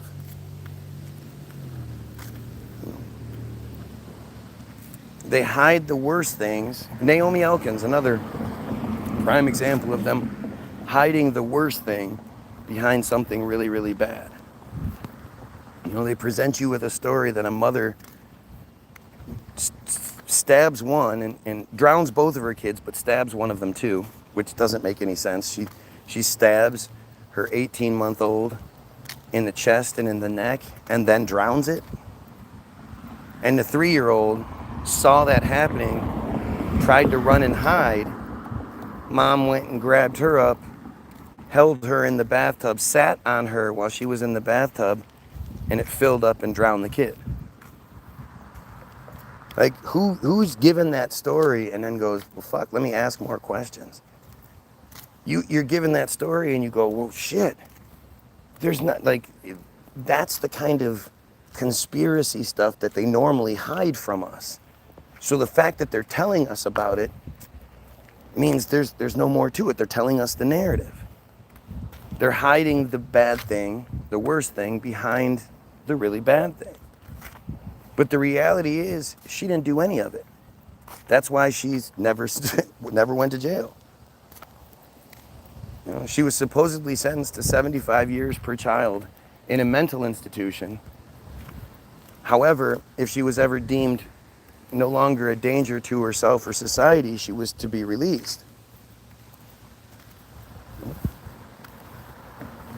And yet, after, a couple months after she was supposed to be in the mental institution, she's out doing real estate deals. And then a lawsuit regarding the real estate deal. She never served any time in jail. And the thing is, the murder of her two daughters is not her just snapping and going a little crazy. No, they're the result of soul correction rituals, either going right or going wrong, but these are soul correction rituals. The arrest footage itself should have the world screaming, what the fuck is going on here? You've never seen a double murder of two children scene handled so carelessly. And when she's arrested, her clothes are dry. I thought she'd knelt on her child when she was in the bathtub. Her clothes are dry, no blood. Thought she stabbed one of her children, and then there's evidence of clean, like, it's the whole thing. I've done a really great deep dive into it. I know that given the opportunity, I believe I can pretty much solve the case, but I can definitely make an argument as to why the case needs to be reopened. And I've done it on this feed. Find the Naomi Elkins video. You have to watch. It's a multiple part series, because I go to great lengths to not just make the accusations, but prove where the accusations come from. If you look at the Bottom of Darkness article, you see that mock drowning ceremonies are common in these soul correction rituals. Very common, actually. And so you have something where, the crime scene is full of friars that shouldn't be there. The crime scene was destroyed by Hatzolah, the volunteer Jewish ambulance service that gets called before the police get called. I mean, the whole thing is just so fucked up. I could sit here and I could talk about it forever. It really is the most obvious example of Semitism and in cover-up I've ever seen. Honestly, I know there are situations that are much worse and involving much larger amounts of people, but this situation is as obviously a manipulation and a cover-up as anything I've ever seen. If you think Naomi Elkins needs to be in jail along with everybody else, all of her co-conspirators, like, share, and sub. Help out, man. I mean, I just don't know what else to do. I can present you, there's not much more I can do than this. What else can I do? Talk to you guys in a comfortable environment where you're safe, you're comfortable, and I can present my information, and if I'm wrong, then by all means, tell me what I'm wrong about.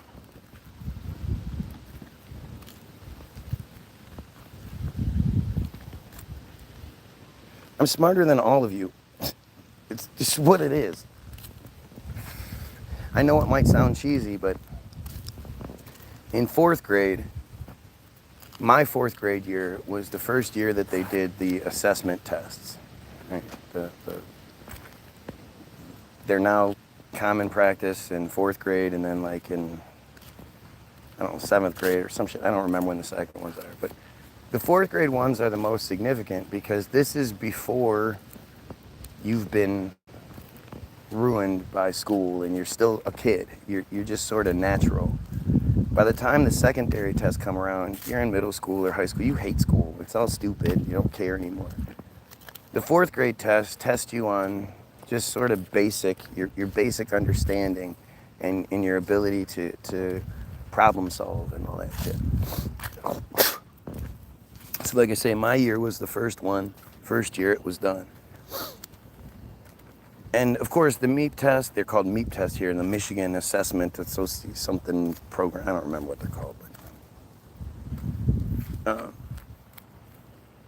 But these tests don't affect any grades or anything. They don't really make any sense. Why put the kids through this sort of stressful testing if it has no bearing on anything?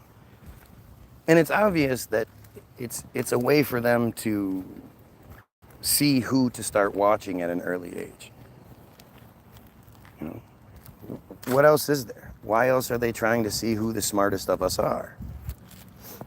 And so, when I took it, and by this point I was already an outcast. I mean, growing up a halfie at the time when I was a kid, they weren't everywhere. You didn't see them on TV. You didn't see them everywhere in school. You didn't see them playing basketball. You didn't see any of that. Us. I was the only one I knew for a very long time. And you know, I had an alcoholic mother, and I was, you know, divorced home, and like there was all these stereotype bullshits against me.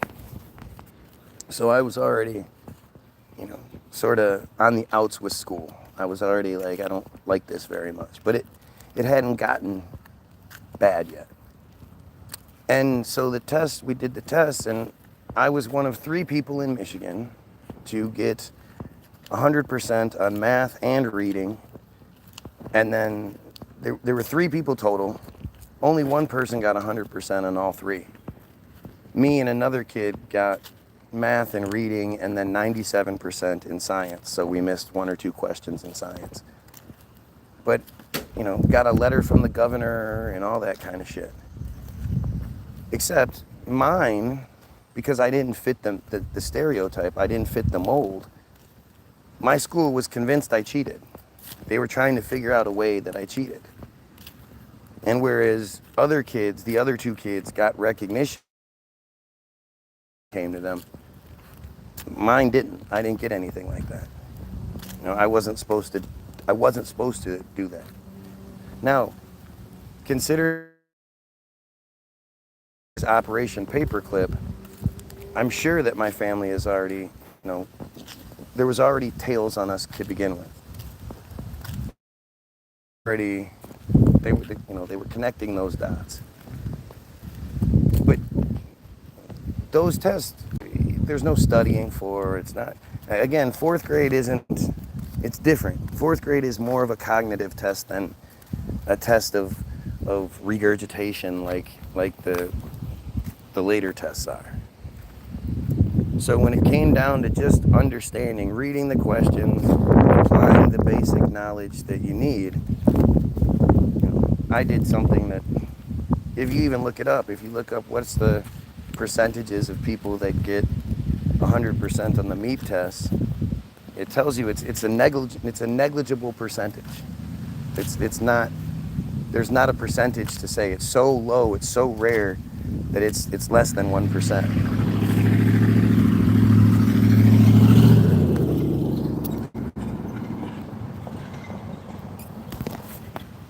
So on a real basic sort of cognitive level, I'm smarter than you are. It's just what it is. And that's okay, right? Because, you know, if you guys sat here and watched me, if I set up the camera every day and you guys watched me play basketball. And every day, for years, you watched me play basketball. You watched as my dribbling improved, and I started being able to do all the fancy moves. I started being able to shoot from anywhere.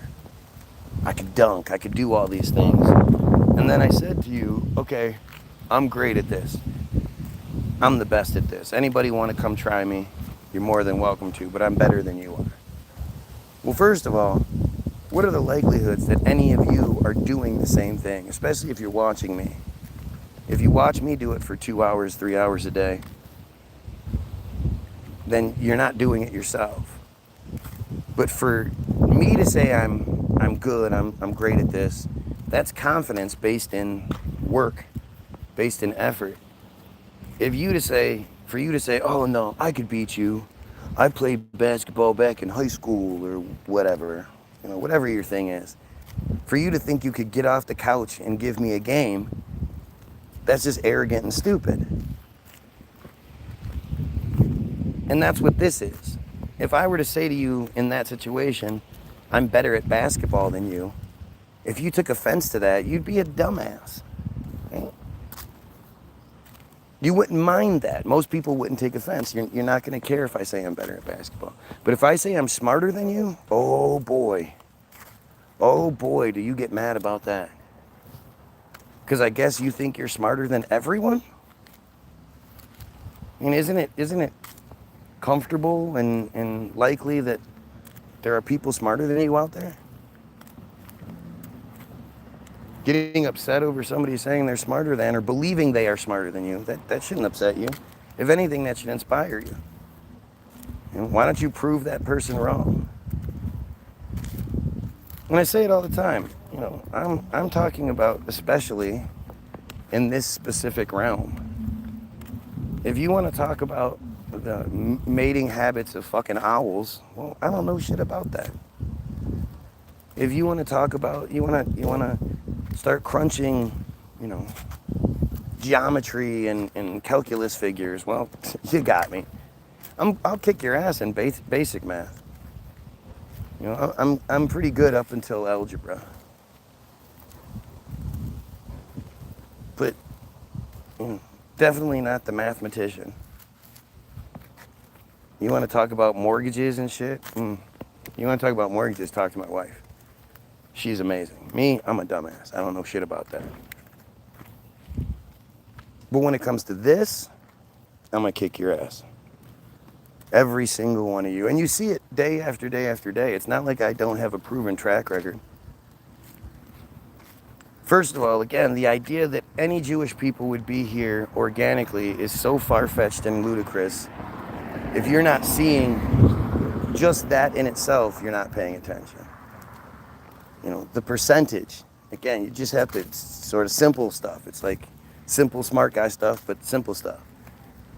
If they make up 0.183% of the world's population, and you apply those percentages, to this or to anything, when it turns out that they make up 16% of the lawyers in the United States, but they're only 2% of the population here, well, that's a disparity that doesn't make much sense.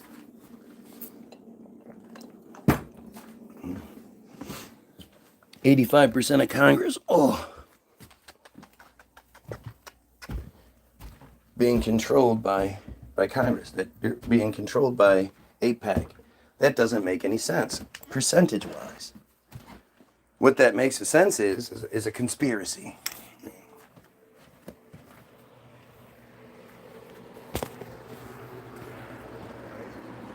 Oh, shit. Ugh. And so when they're here, again, this isn't just the United States, this is worldwide YouTube. So when they're here, you have to take into consideration, if they make up 0.183% of the feed, that would mean there's have to be roughly 550 of them here, 550 people here, for every one of them that's here.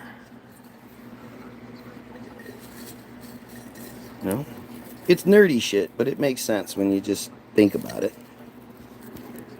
So why is there so many of them here, especially considering I'm wrong? And then, considering I'm wrong, why do they have such a hard time debunking anything I'm saying? Why do they have such a hard time doing anything but proving my point?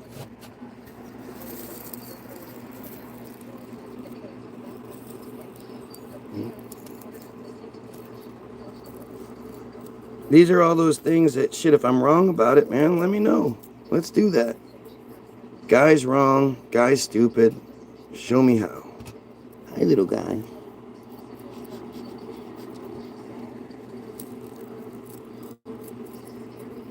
I was woken up today by the little Getty boy licking my nose one time. He just licked my nose and then walked off.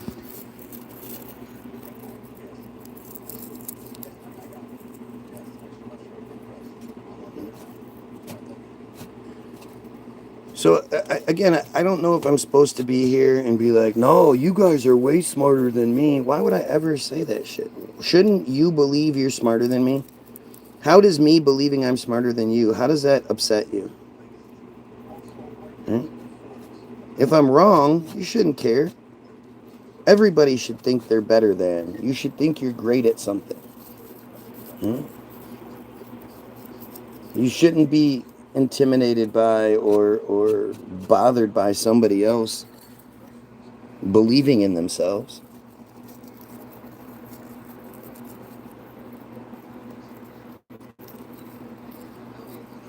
But I always encourage you, I challenge you. Just, you know. I mean, I thought that one doofus that was here right away, what's his name? Carl Bratalanowski, Lusky. I thought he was gonna make the Guy Williams Sucks video, and I thought we were gonna get one, but nope. They never do. Nobody ever makes the Guy Williams Sucks video, and nobody ever does anything to disprove anything I'm saying. It's all just a bunch of crybaby. God, you shouldn't say these things. Anti-Semitism is going to be illegal soon. I mean, I hope you guys are dumb enough to do that shit. You know, doing that stuff doesn't work to your advantage. It works against you. Anybody that's on the fence about things, when you start passing crazy laws like that, when you start taking away free speech, which is like the foundation of this country's narrative, we're the land of free speech. We're the land of the First Amendment. You want to take that away, that's not going to work out well. But, it's definitely going to get worse before it gets better. And the longer we wait before we start overthrowing the Trumpsteins of the world, the harder it's going to be. It's already going to be a difficult thing. Trump's building his forever bunker.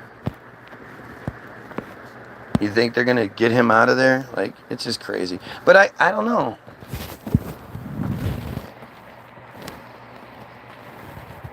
I can't imagine there are a lot of servicemen that like Trump. I know they have to pay lip service and do all that as a requirement. But I can't imagine they like that piece of shit. I have a hard time thinking anybody likes him. The only way I can imagine you like Trump is if you're a piece of shit.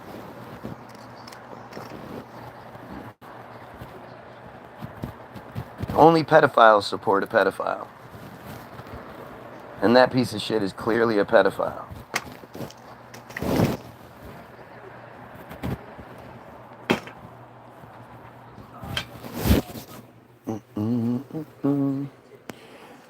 So again, this person comes here and now he's yelling, maniac crackhead that loves to talk about politics and does absolutely nothing for the society.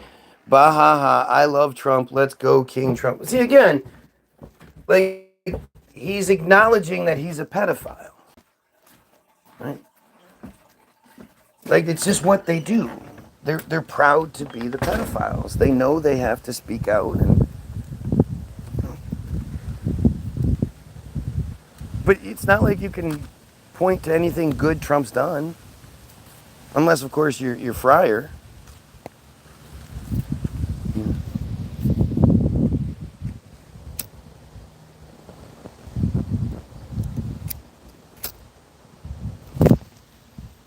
You know, Trumpstein is you know, he's just an actor. He's nothing. He doesn't have any real power or anything like that. He answers to Bibi clearly. And it's all just scripted bullshit. It's all stuff to make us focus over here when it's really over there.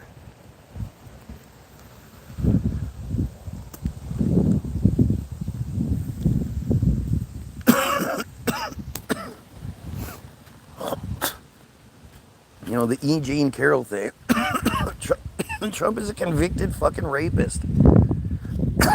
They couldn't say definitively he raped her because there's no like physical evidence of it. But from a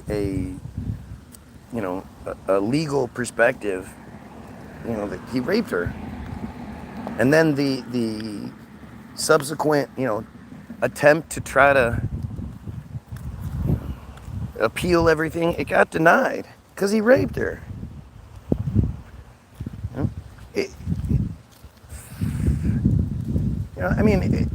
Maybe you have a bunch of rape allegations against you growing up. I don't have anything like that. So I don't know how, unless you've actually done it, you would have anything like that. Especially a guy so rich and powerful that, you know, if he wanted willing skanks, they're everywhere. He could have absolutely found himself some willing skanks.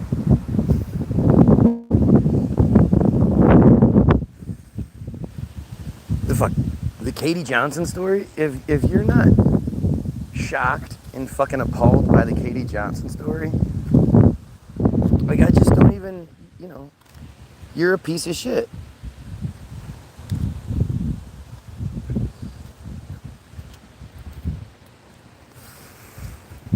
It's Katie Johnson's story is fucked up. Katie Johnson's story was never proven false or anything. Katie Johnson just pulled back because she was getting so many threats. She was terrified.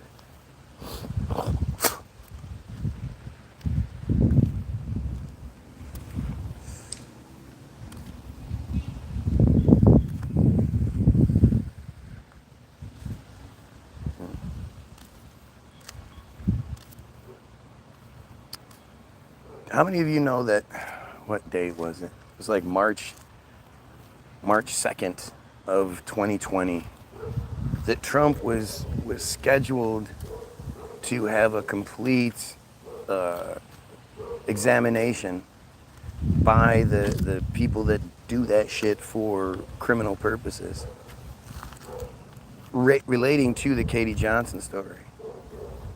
And yet we were all so distracted by COVID that nobody knows about it. And I don't think it ever was forced to happen because, again, we were, you know, anytime they needed to do anything back then, they just brought out more COVID bullshit. He just said it's so dumb fuck. They just wanted his money, and the Democrats were try to take Trump down. So what part did I say? They just wanted his money. No. E. Jean Carroll had her own money, and none of them got the money from it. It wasn't about money at all. Isn't it funny how many rich people exist that don't have numerous charges and cases of people wanting their money so bad they lie on them? It's not even like Trump is attractive in any sort of way.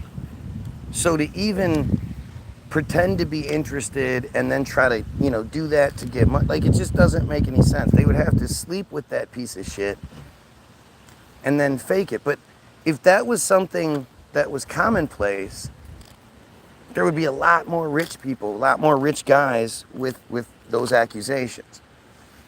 Multiple accusations. Trump wasn't even that famous. They've been trying to seat us with Trump for a long time, but Trump wasn't somebody that was like, he just wasn't any sort of A-list celebrity. And they started giving him as much as they could with The Apprentice and all this other bullshit.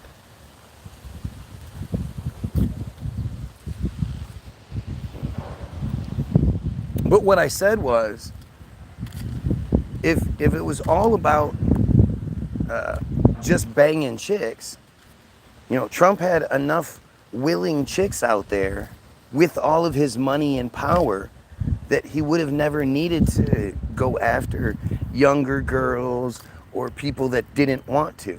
There were always going to be a ton of willing broads out there. But it didn't seem like Trump liked that.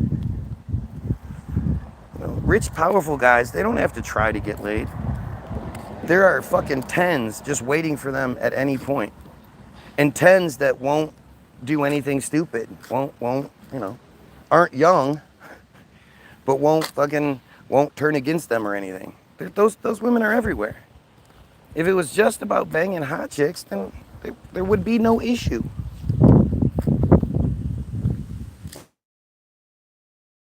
You know, Trump thought he could get, and they were like, no, we don't want you. And he was like, no, you're getting it. Trump had Epstein in jail. People always neglect to mention, you know, the Trump supporters neglect to mention that the whole Epstein debacle happened on Trump's watch. Epstein should have been political prisoner number one. Like, he should have been in the most maximum security situations possible. Nothing ever should have happened to Epstein. And yet, you know, he was beaten up in his cell the week before. He was on suicide watch and then was suddenly taken off. And like the whole Epstein narrative is just stupid. The body that we were shown, that who knows, the random photographer just happened to be there. So he could take pictures from just far enough away that the two pictures of Epstein that supposedly dead. Who was this photographer?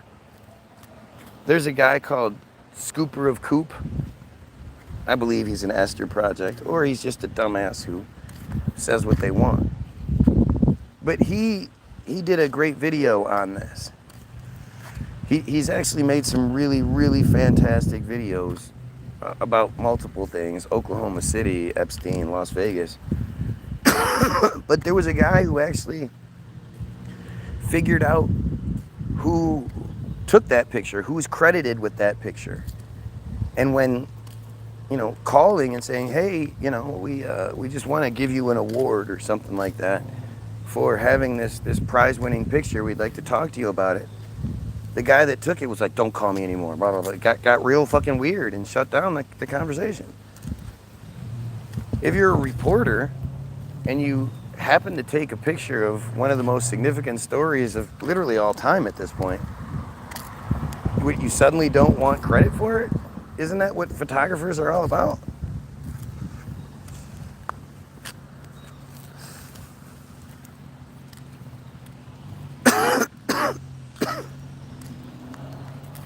But Epstein's nose and ears, the dead body Epstein, nose and ears don't line up. And then there's the early tweet that history has changed. You know, I'm glad other people have caught on to it and who are better at digging and shit like that than I am, because they've exposed this. But there was a tweet that came out, a tweet or a message of some sort, came out roughly an hour beforehand from somebody who claimed to be inside the prison and said, holy shit, it looks like they're switching him out. I can't believe what I'm seeing. I don't remember what the exact thing is, but essentially said that they were switching the body out. They were switching out the character with a dead body. Probably Hillary's brother, because that's who it looks like. But they and then they ended it with like, I'm scared, y'all, or I'm freaking out or something like that. And then a couple of hours later, a different IP address claiming to be that person posted something saying, oh, I was just kidding. Ha ha ha. After the fact. Like, it's just it's fucking stupid, right? Now, if you go look at early tweets or early mentions of Epstein's death or whatever, early posts, it talks about how somebody was posting details before the announcement had been made, but it doesn't say anything about the switch or anything. It's a different post that they're talking about. And then they say, and because of that post, that gives rise to conspiracy theories about other posts, other earlier posts or something. They've covered it up. And they you know, it's not like I'm speaking about something I saw secondary. I remember this shit firsthand. I was in on it. I looked it up. I saw the shit. I know that that's what happened. And there's literally nothing about the Epstein narrative that we're told that makes sense. Just like the Trump shooting makes no sense. The way it played out, the shit that's come out since, everything about it, it's fucking stupid. And it's like, we like to think that they stopped trying. They're not trying as hard as they used to. But I think when you look back on shit like the Kennedy stuff, it's the same, bumbling fucking idiots pulling these things off. It's just that we today are way more connected than we were back then, and we have much more technology. But it's still the same dumbass nonsense with the same, obvious loopholes and shit. Both Kennedy assassinations make no sense. The eyewitnesses all said it's over there. They ran up to the fucking grassy knoll. But the government's like, no, that didn't happen. No. It's all both that Bobby Kennedy was shot behind the ear and behind his ribs. And yet Sirhan was 4 to 5 feet in front of him. How did he get him at close range behind the ear and up here? The only people in that position were Secret Servicemen. How is there a picture of Sirhan sitting there holding the body, sort of looking up while fucking Kennedy's dying right there? How did all that happen? It's all just fake, staged bullshit. And because, people didn't have cell phones and shit back then, and the people that did take pictures, the government was like, hey, give us all your pictures so we can see what happened. They were dumb enough to fall for it, and what they got back was missing shit. Was missing frames, was missing pictures, that happened in multiple cases.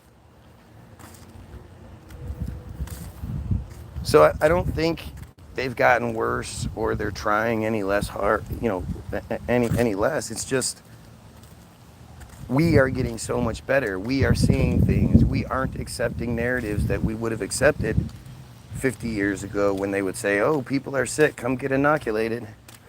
And we would go to a facility where they would have a machine, a jet injector hooked up that nobody cleaned, that you walked up and they were like, you walked up. That's the swine flu vax of 76. We were still dumb enough to just do what they said back then. And it's because we couldn't communicate with each other. I mean, if you think about it, I remember the time, but if you think about it, the time before when, you basically lived in a little 30, 40 mile radius, and you knew, everything you knew was what they wanted you to know. You didn't have access to alternative information, alternative narratives, alternative anything. Stop.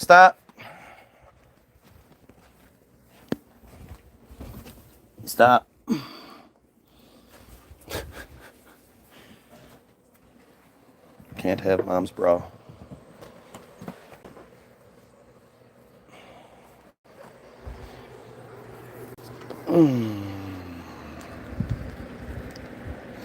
Man, you shut up? We are depleting all of our resources, and shut up. You shut up. You're so stupid. That fear porn, anything to keep your focus from being on what the real issue, the real problem, which is the pedophile cult that controls the narrative. That's it. Everything else, you can't, cutting the monster apart, going after it tentacle by tentacle, you're never going to kill it. We can barely cut off a tentacle, let alone cut it off and then cut off another one as quickly as we can. We need to cut the head off the monster so all the tentacles die. And that's the thing about this. If they can keep us fractured, if they can keep us distracted, we won't see what they don't want seen. That's why they're telling us to focus on the genocide now. This was such a taboo subject for such a long time. And now everywhere you look, they're telling you, hey, look at the genocide. Look at the Netanyahu. Isn't it bad? Look how bad it is. Oh, we're taking away your military. We're combining the military. We're committing obvious treason. Ooh, what? Oh, isn't that bad? Aren't you mad about that? We're taking your money. We're giving it to Israel. Ooh, it's a conspiracy. Don't you see it? And all these things, they're at their wits' end because they know that if we look far enough, if we all start focusing on their metzitzas, on their mishnah nida, on their soul corrections, that's not something they can distract us from. That's not something that can be presented in a way that's understandable and acceptable. When people understand that metzitzia is happening between 3,000 and 3,600 times per year in New York alone, the whole "it's not as bad as you think, it doesn't happen as much as you think" narrative is unacceptable. It's just once it's too much.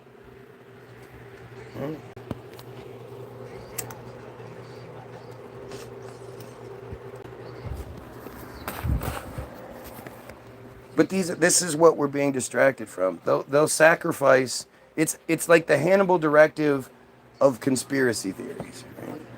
They're willing to sacrifice the controllable things so that you don't have any real power, real bargaining chips. That's what the Hannibal directive is all about, right? Kill the hostages, so one, they don't get tortured and they die with dignity.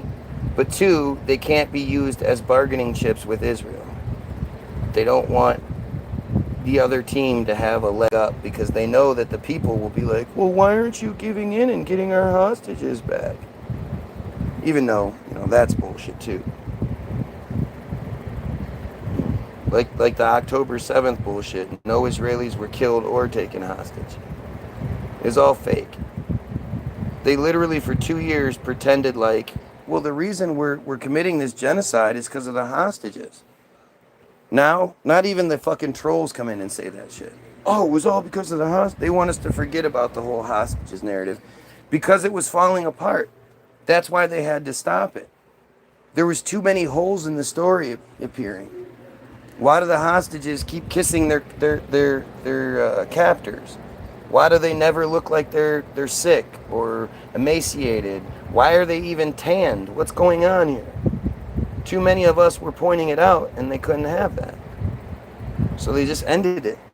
And they switched and nobody fucking talks about it.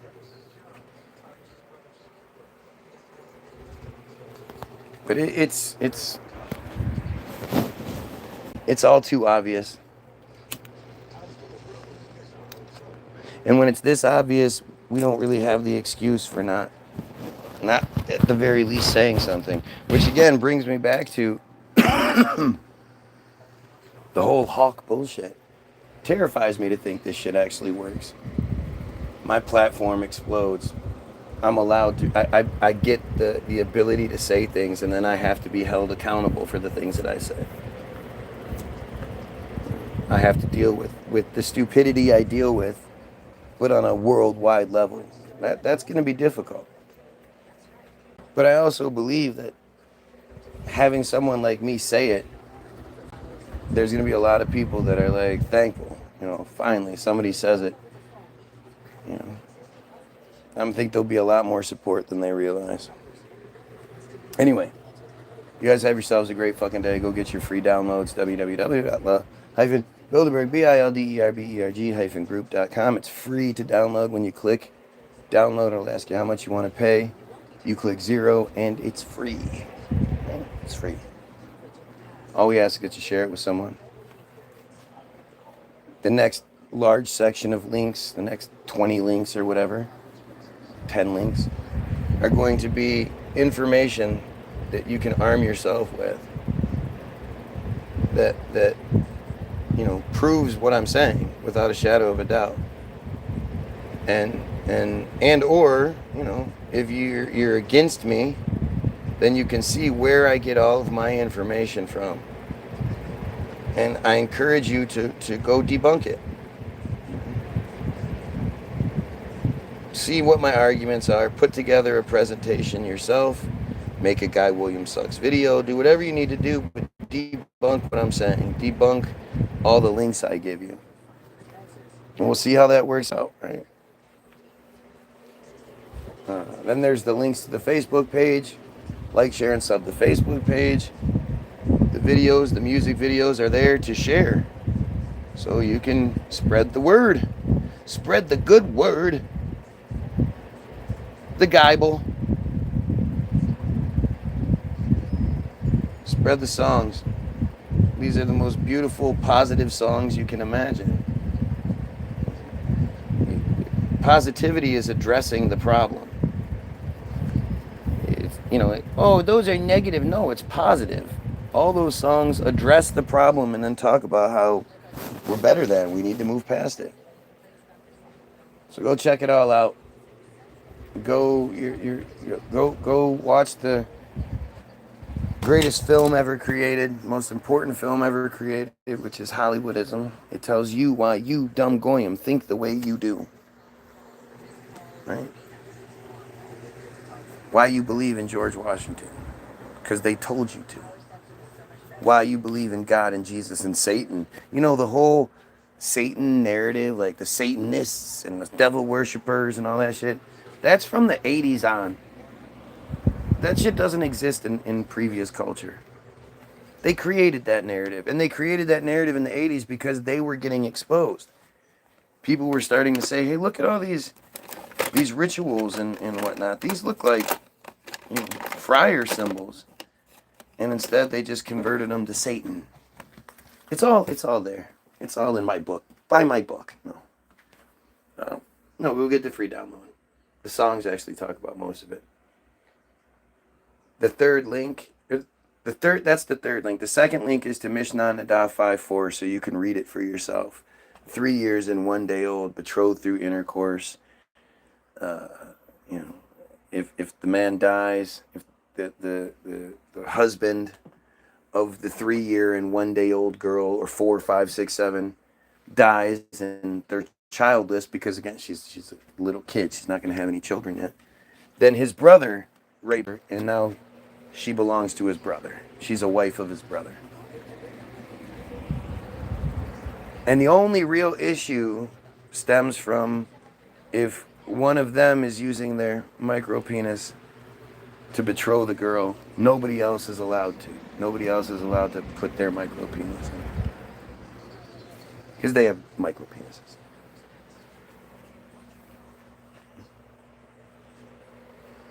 And if the girl's less than 3 years and 1 day old, it's a wash.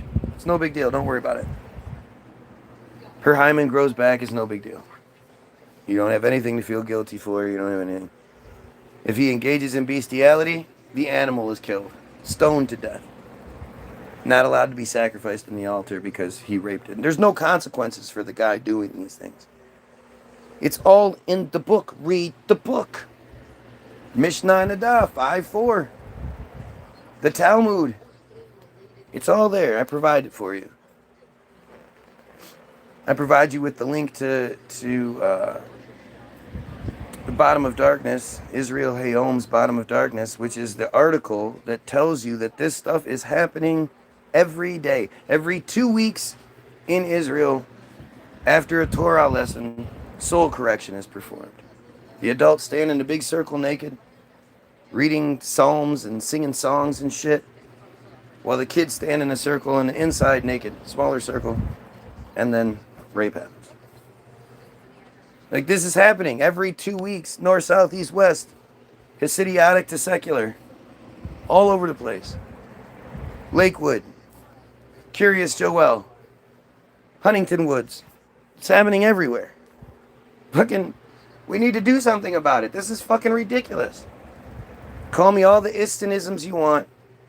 I believe the most important thing in the world is to protect the Jewish children.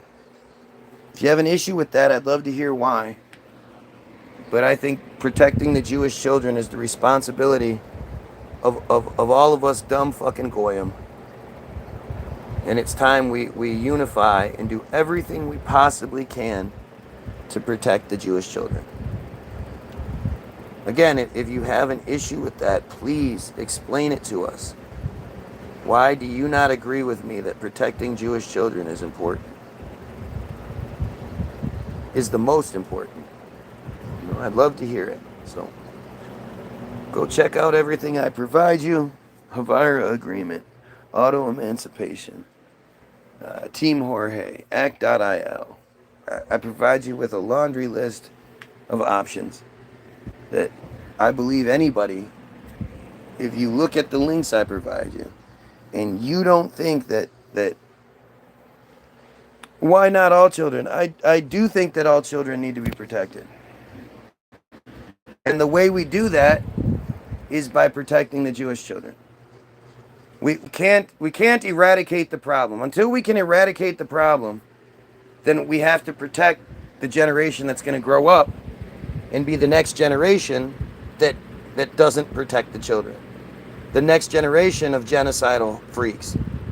The next generation of Mishnah Nadas. We have to acknowledge who controls the world. And if we acknowledge who controls the world, and that, you know, this is how you have an entire population of people that can live off of genocide. You break them mentally from the time they're very small children till they're 12 or so. And then you marry them off and all these other fucked up things. But these are psychopaths. How do you have an entire population of psychopaths? Because of the practices put in place to create them. And those psychopaths end up growing up and controlling a whole bunch of shit. So if we want to end the chemtrails, if we want to end the pokes, if we want to protect all of the children, I mean, why is it that the laws even need to be changed? Why aren't they this way in the first place? What's preventing all the laws from being changed? Right? Shouldn't we be like, you know, the pedophile laws are, you know, like if you look at the pedophile hunters online, and a lot of the times the cops don't do shit. Or they you know, I've seen multiple people get caught multiple times. So obviously getting caught the first time, second time, didn't do anything to stop you. The threat that comes from you getting caught must not be great enough for you to stop what you're doing. That's why DAP is so great. Because at least they're getting their shit beat in, and they'll be physically scared to do it again. But the cops are always saying, you know, the law's this, the law's that. Why don't we have it set up so that the cops, anybody that catches anybody in that situation, there is no entrapment. If you're a fucking adult and you're talking to a 12, 13-year-old kid that you don't know, it's not your family, that you're not a coach, and you know, they're one of your team, or there are like certain circumstances where Obviously, we're intelligent enough to see that it's okay. But if you see some profile, Zoe 2013, and you reach out like, hey, what's up? Then you're a piece of shit. You're already signing your shit. And if you are, the type of person that gets caught up in one of these stings, that should be it. The cops should immediately work with whoever caught you. Check out the information that's there. If the information checks out, then that's it for you. Sorry, you're getting taken off to the kill and to waste time pitching about Guy. When real pedophile cycle is getting away with horrible shit, I believe anyone complaining about Guy has a low IQ or engages in the crimes against the innocent. That's what it is to me.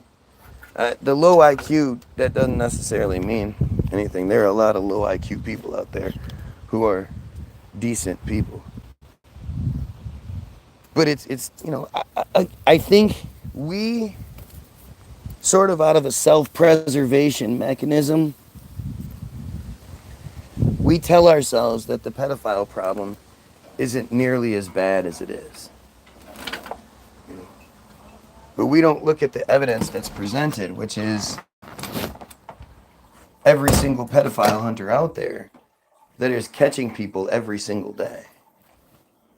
If they're catching people every single fucking day, obviously the situation is way, way fucking worse than we realize. It's your family. It's your friends. It's your neighbors. You need to be able to accept that. And if anybody gets caught up in any of that shit, they could be presenting themselves as two of the hottest 14-year-old girls anybody's ever seen, whose parents are away and they want to have a blowjob contest and they need a judge, and they'll even provide you with gas money if you want to come. If you go there, if you entertain that shit, you're a piece of shit. Like, that's gross. That's weird.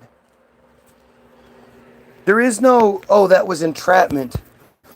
They made themselves too enticing for me to say no. Well, then you're dangerous. And this is a small piece, right? This is like, who is in control of the laws and all that shit that doesn't agree with me? Who thinks if somebody gets caught up, oh, well, if it's their first time, then yeah, like, why are we waiting for them to have a second chance?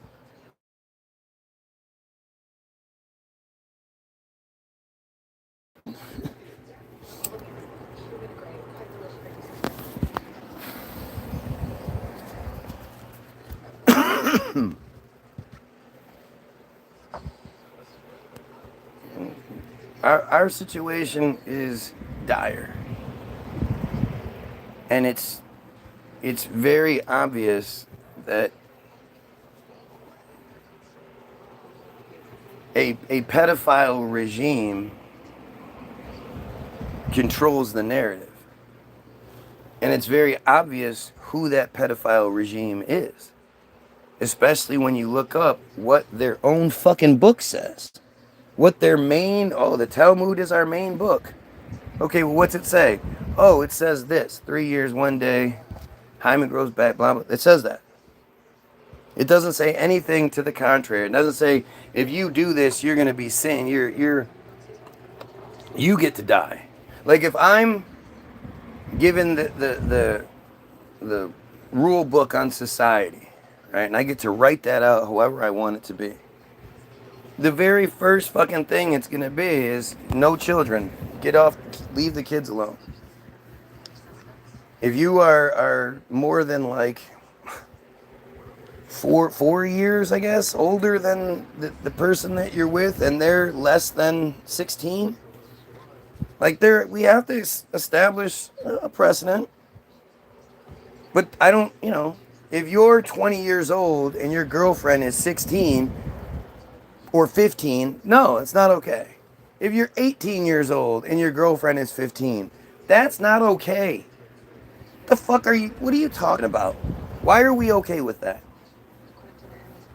Just because that 15-year-old looks older, she's not. Mishnah Nadav 5:4 is the wall. It's the thing. And anybody that tries to justify things by saying, well, it doesn't happen as much as you think it does. It only happens in these certain circumstances. Yeah, well, are you speaking out against it? No, then you are fucking protecting it. Are you attacking me for speaking out against it? Then yeah, you're definitely guilty. How many of you have ever seen a feed with 6 viewers and 4 viewers and 21 likes? Have you ever seen anything like this before outside of my feed? Because this seems to be what's happening a lot lately.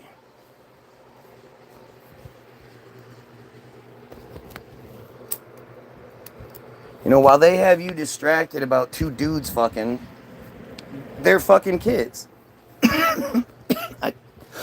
I couldn't care less what 2 dudes do. As long as one person isn't being hurt against their will, and there are no kids involved, I don't give a fuck. You know, fuck each other while pouring cans of peas on your... I don't give a fuck. Fuck feet all day if that's what you want to do. I don't give a fuck. It's weird as shit, but I don't give a fuck.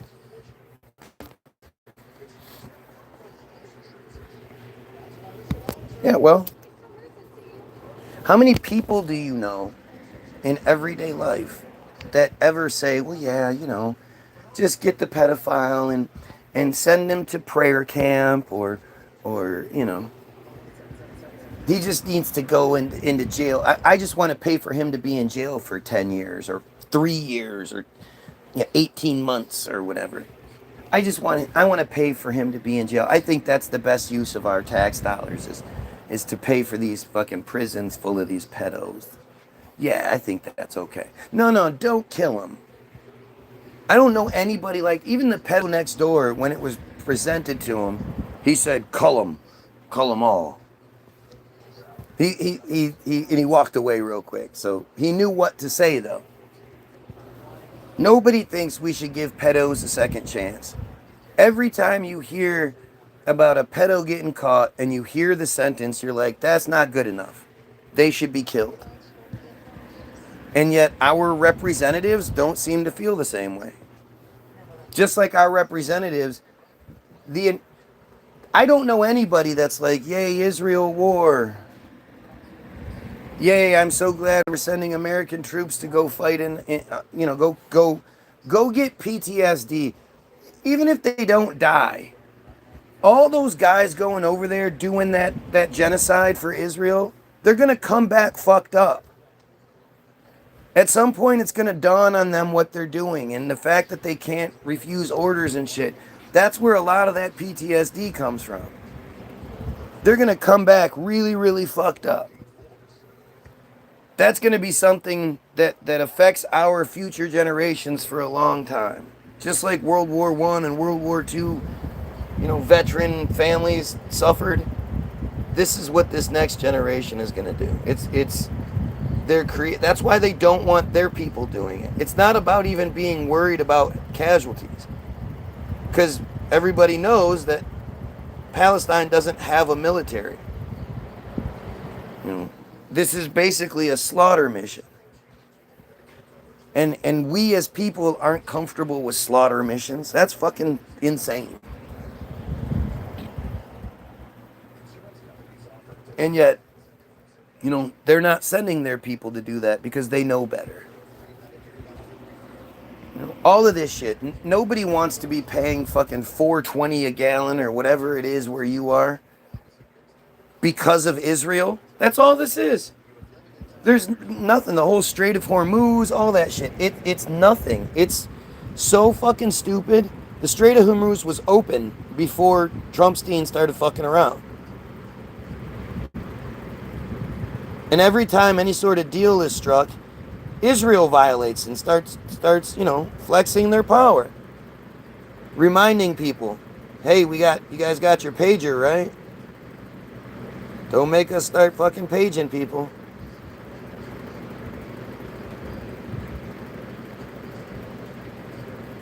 I'm just fascinated by the gook in the fucking fan right now.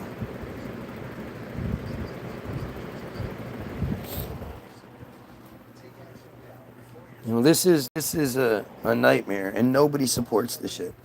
Nobody is happier right now with the prices of food, prices of gas, price of our energy, of any of it. Nobody's like, remember all the different times we've been told that they found billions of dollars stashed away or this or that, and they're going to start sending out money checks to everyone. Hey, we're going to send you guys some checks.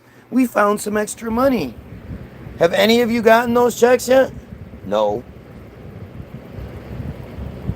You know who does get those checks, right? The 9 million, 10 million Israelis that are given 38 billion or $3.8 billion every year. 4 watchers, 23 likes. Have you ever seen this before? Just like you've never seen somebody that's talking like I do, who also tells you, you know, Jesus is fake, who also tells you, like, you know, stop, the genocide is the distraction. Who else is telling you that? As fucked up as it is, it's the distraction because they want us talking about genocide. There is no situation where you can say that genocide is some secret conspiracy that they don't want us talking about. Every news station is constantly talking about it. My feed, my Facebook feed, my Instagram feed, these things are full of fucking genocide stories, horrible videos, children all fucked up, buildings being blown to bits, Netanyahu laughing, bragging about it, Ben Gvir with his fucking noose cake and shit. And then you have guys like LJ who are, you know, constantly telling you about it. And at the same time, these guys all tell you, but God, you know, I believe in Christian God. You know, the Christian God narrative that tells you at the end of the day, you're waiting for a Jewish guy to come save everyone. Jesus was a Jewish guy. At the end of the day, salvation comes from a Jewish guy. If you don't see why that's fucked up, you probably look at my page and see 5 viewers and 24 likes and think that's normal. Even though I know you don't, because you've never seen it before. You've never seen anything like this before. Shouldn't that be setting off fucking alarm bells? There's lots and lots of truthers out there. None of them sound like me, and none of them get what I get. I'm not bragging. I'm saying from the perspective of, like, from myself. I go, well, shit, if that's the case, I must be onto something. I must be doing something right if of the fucking millions and millions of people doing something similar, I'm the only one getting this treatment that I can find. I'm sure there are other people doing great things that are being censored like I am. That's why I don't know who they are. You know, I'm not sitting here saying I'm the only one that gets it, but I'm the only one I know that gets it. Definitely not Ian Carroll, who got you all to put Israeli spyware on your fucking phones so you could search for the Epstein files better. And then he disappeared on you. Has Ian Carroll come back yet? Are we still missing Ian Carroll? The guy who appears on social media in March of 2023. Prior to that, there's nothing. I've looked. I've actually looked for myself. Ian Carroll does not exist on social media prior to March of 2023. How is that possible? Where did he learn to be so proficient at social media if he has no history of doing it?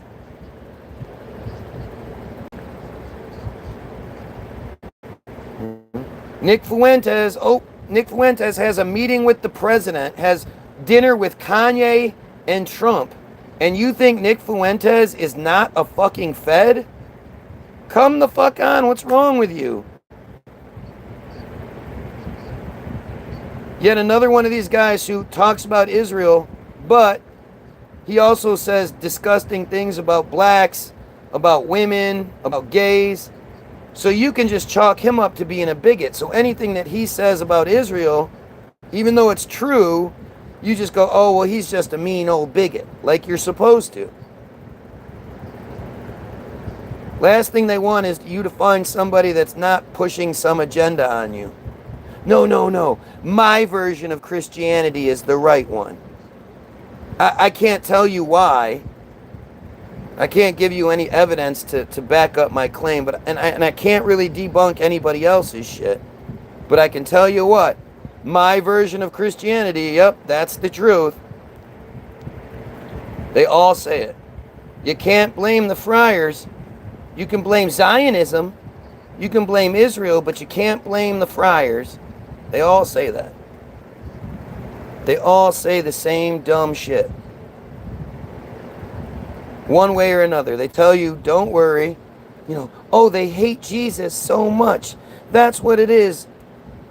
The people that created the narrative, they hate him so much, and they don't want you believing in the Jewish Savior to all mankind.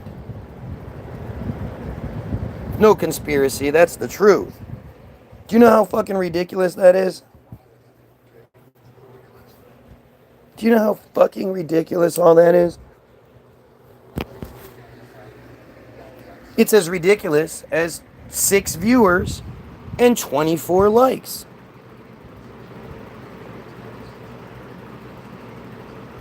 If it wasn't ridiculous, you could show me somebody else that has this shit.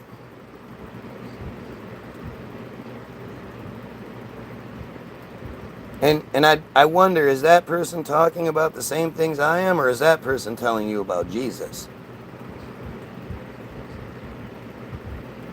Jesus. Man, this is so distracting. Their own actions, writings, and holy texts are like reading a horror flick that has a plot of utter destruction for everything beautiful. Truly psychotic. Yeah. Yeah. I mean, think about how many people want Jesus to return and what that means, right? It's more likely that it's more likely for a camel to pass through the eye of a needle than it is a rich man to get into heaven. The rules that are like anybody that could have sex before they were married had sex before they were married. Anyone that could have sex for reasons like, and when you did have sex, you weren't trying to make babies, you were trying to have sex. Having sex for reasons outside of procreation is a sin. You're going to hell. Having sex before you were married was definitely a sin that you knew better than, and you did it anyway. You're going to hell. You believe in such a self-defeating prophecy. Again, waiting for a Jewish guy to come fix everything for you. And you don't see that it's a conspiracy against us? You really think I'm the one selling porky pies here?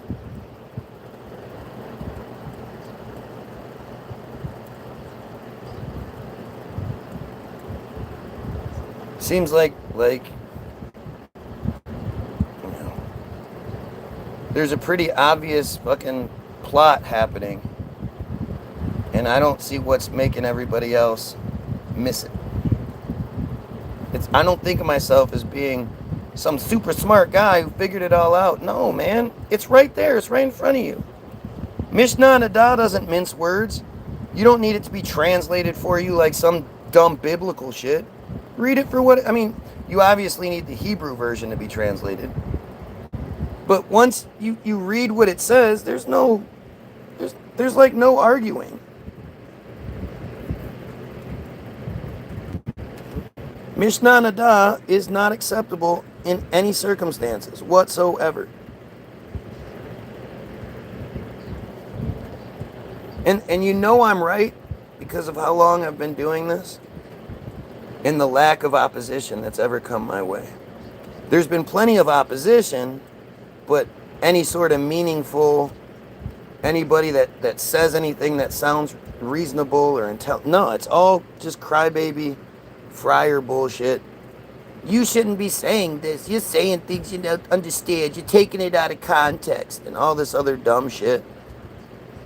Because there's a context for raping little girls and calling them your wife. I'm just taking that out of context. Anyway, I tried to do this earlier. Tried to say goodbye. I mean, I keep looking up and it's like 4 viewers, 25 likes. What world does this make sense in? What algorithm is this how it works? We all accept algorithms and shit, right? How does the algorithm not boost this feed to the moon with numbers like that? Well, I mean, outside of censorship, obviously. But you, go have yourself a wonderful day.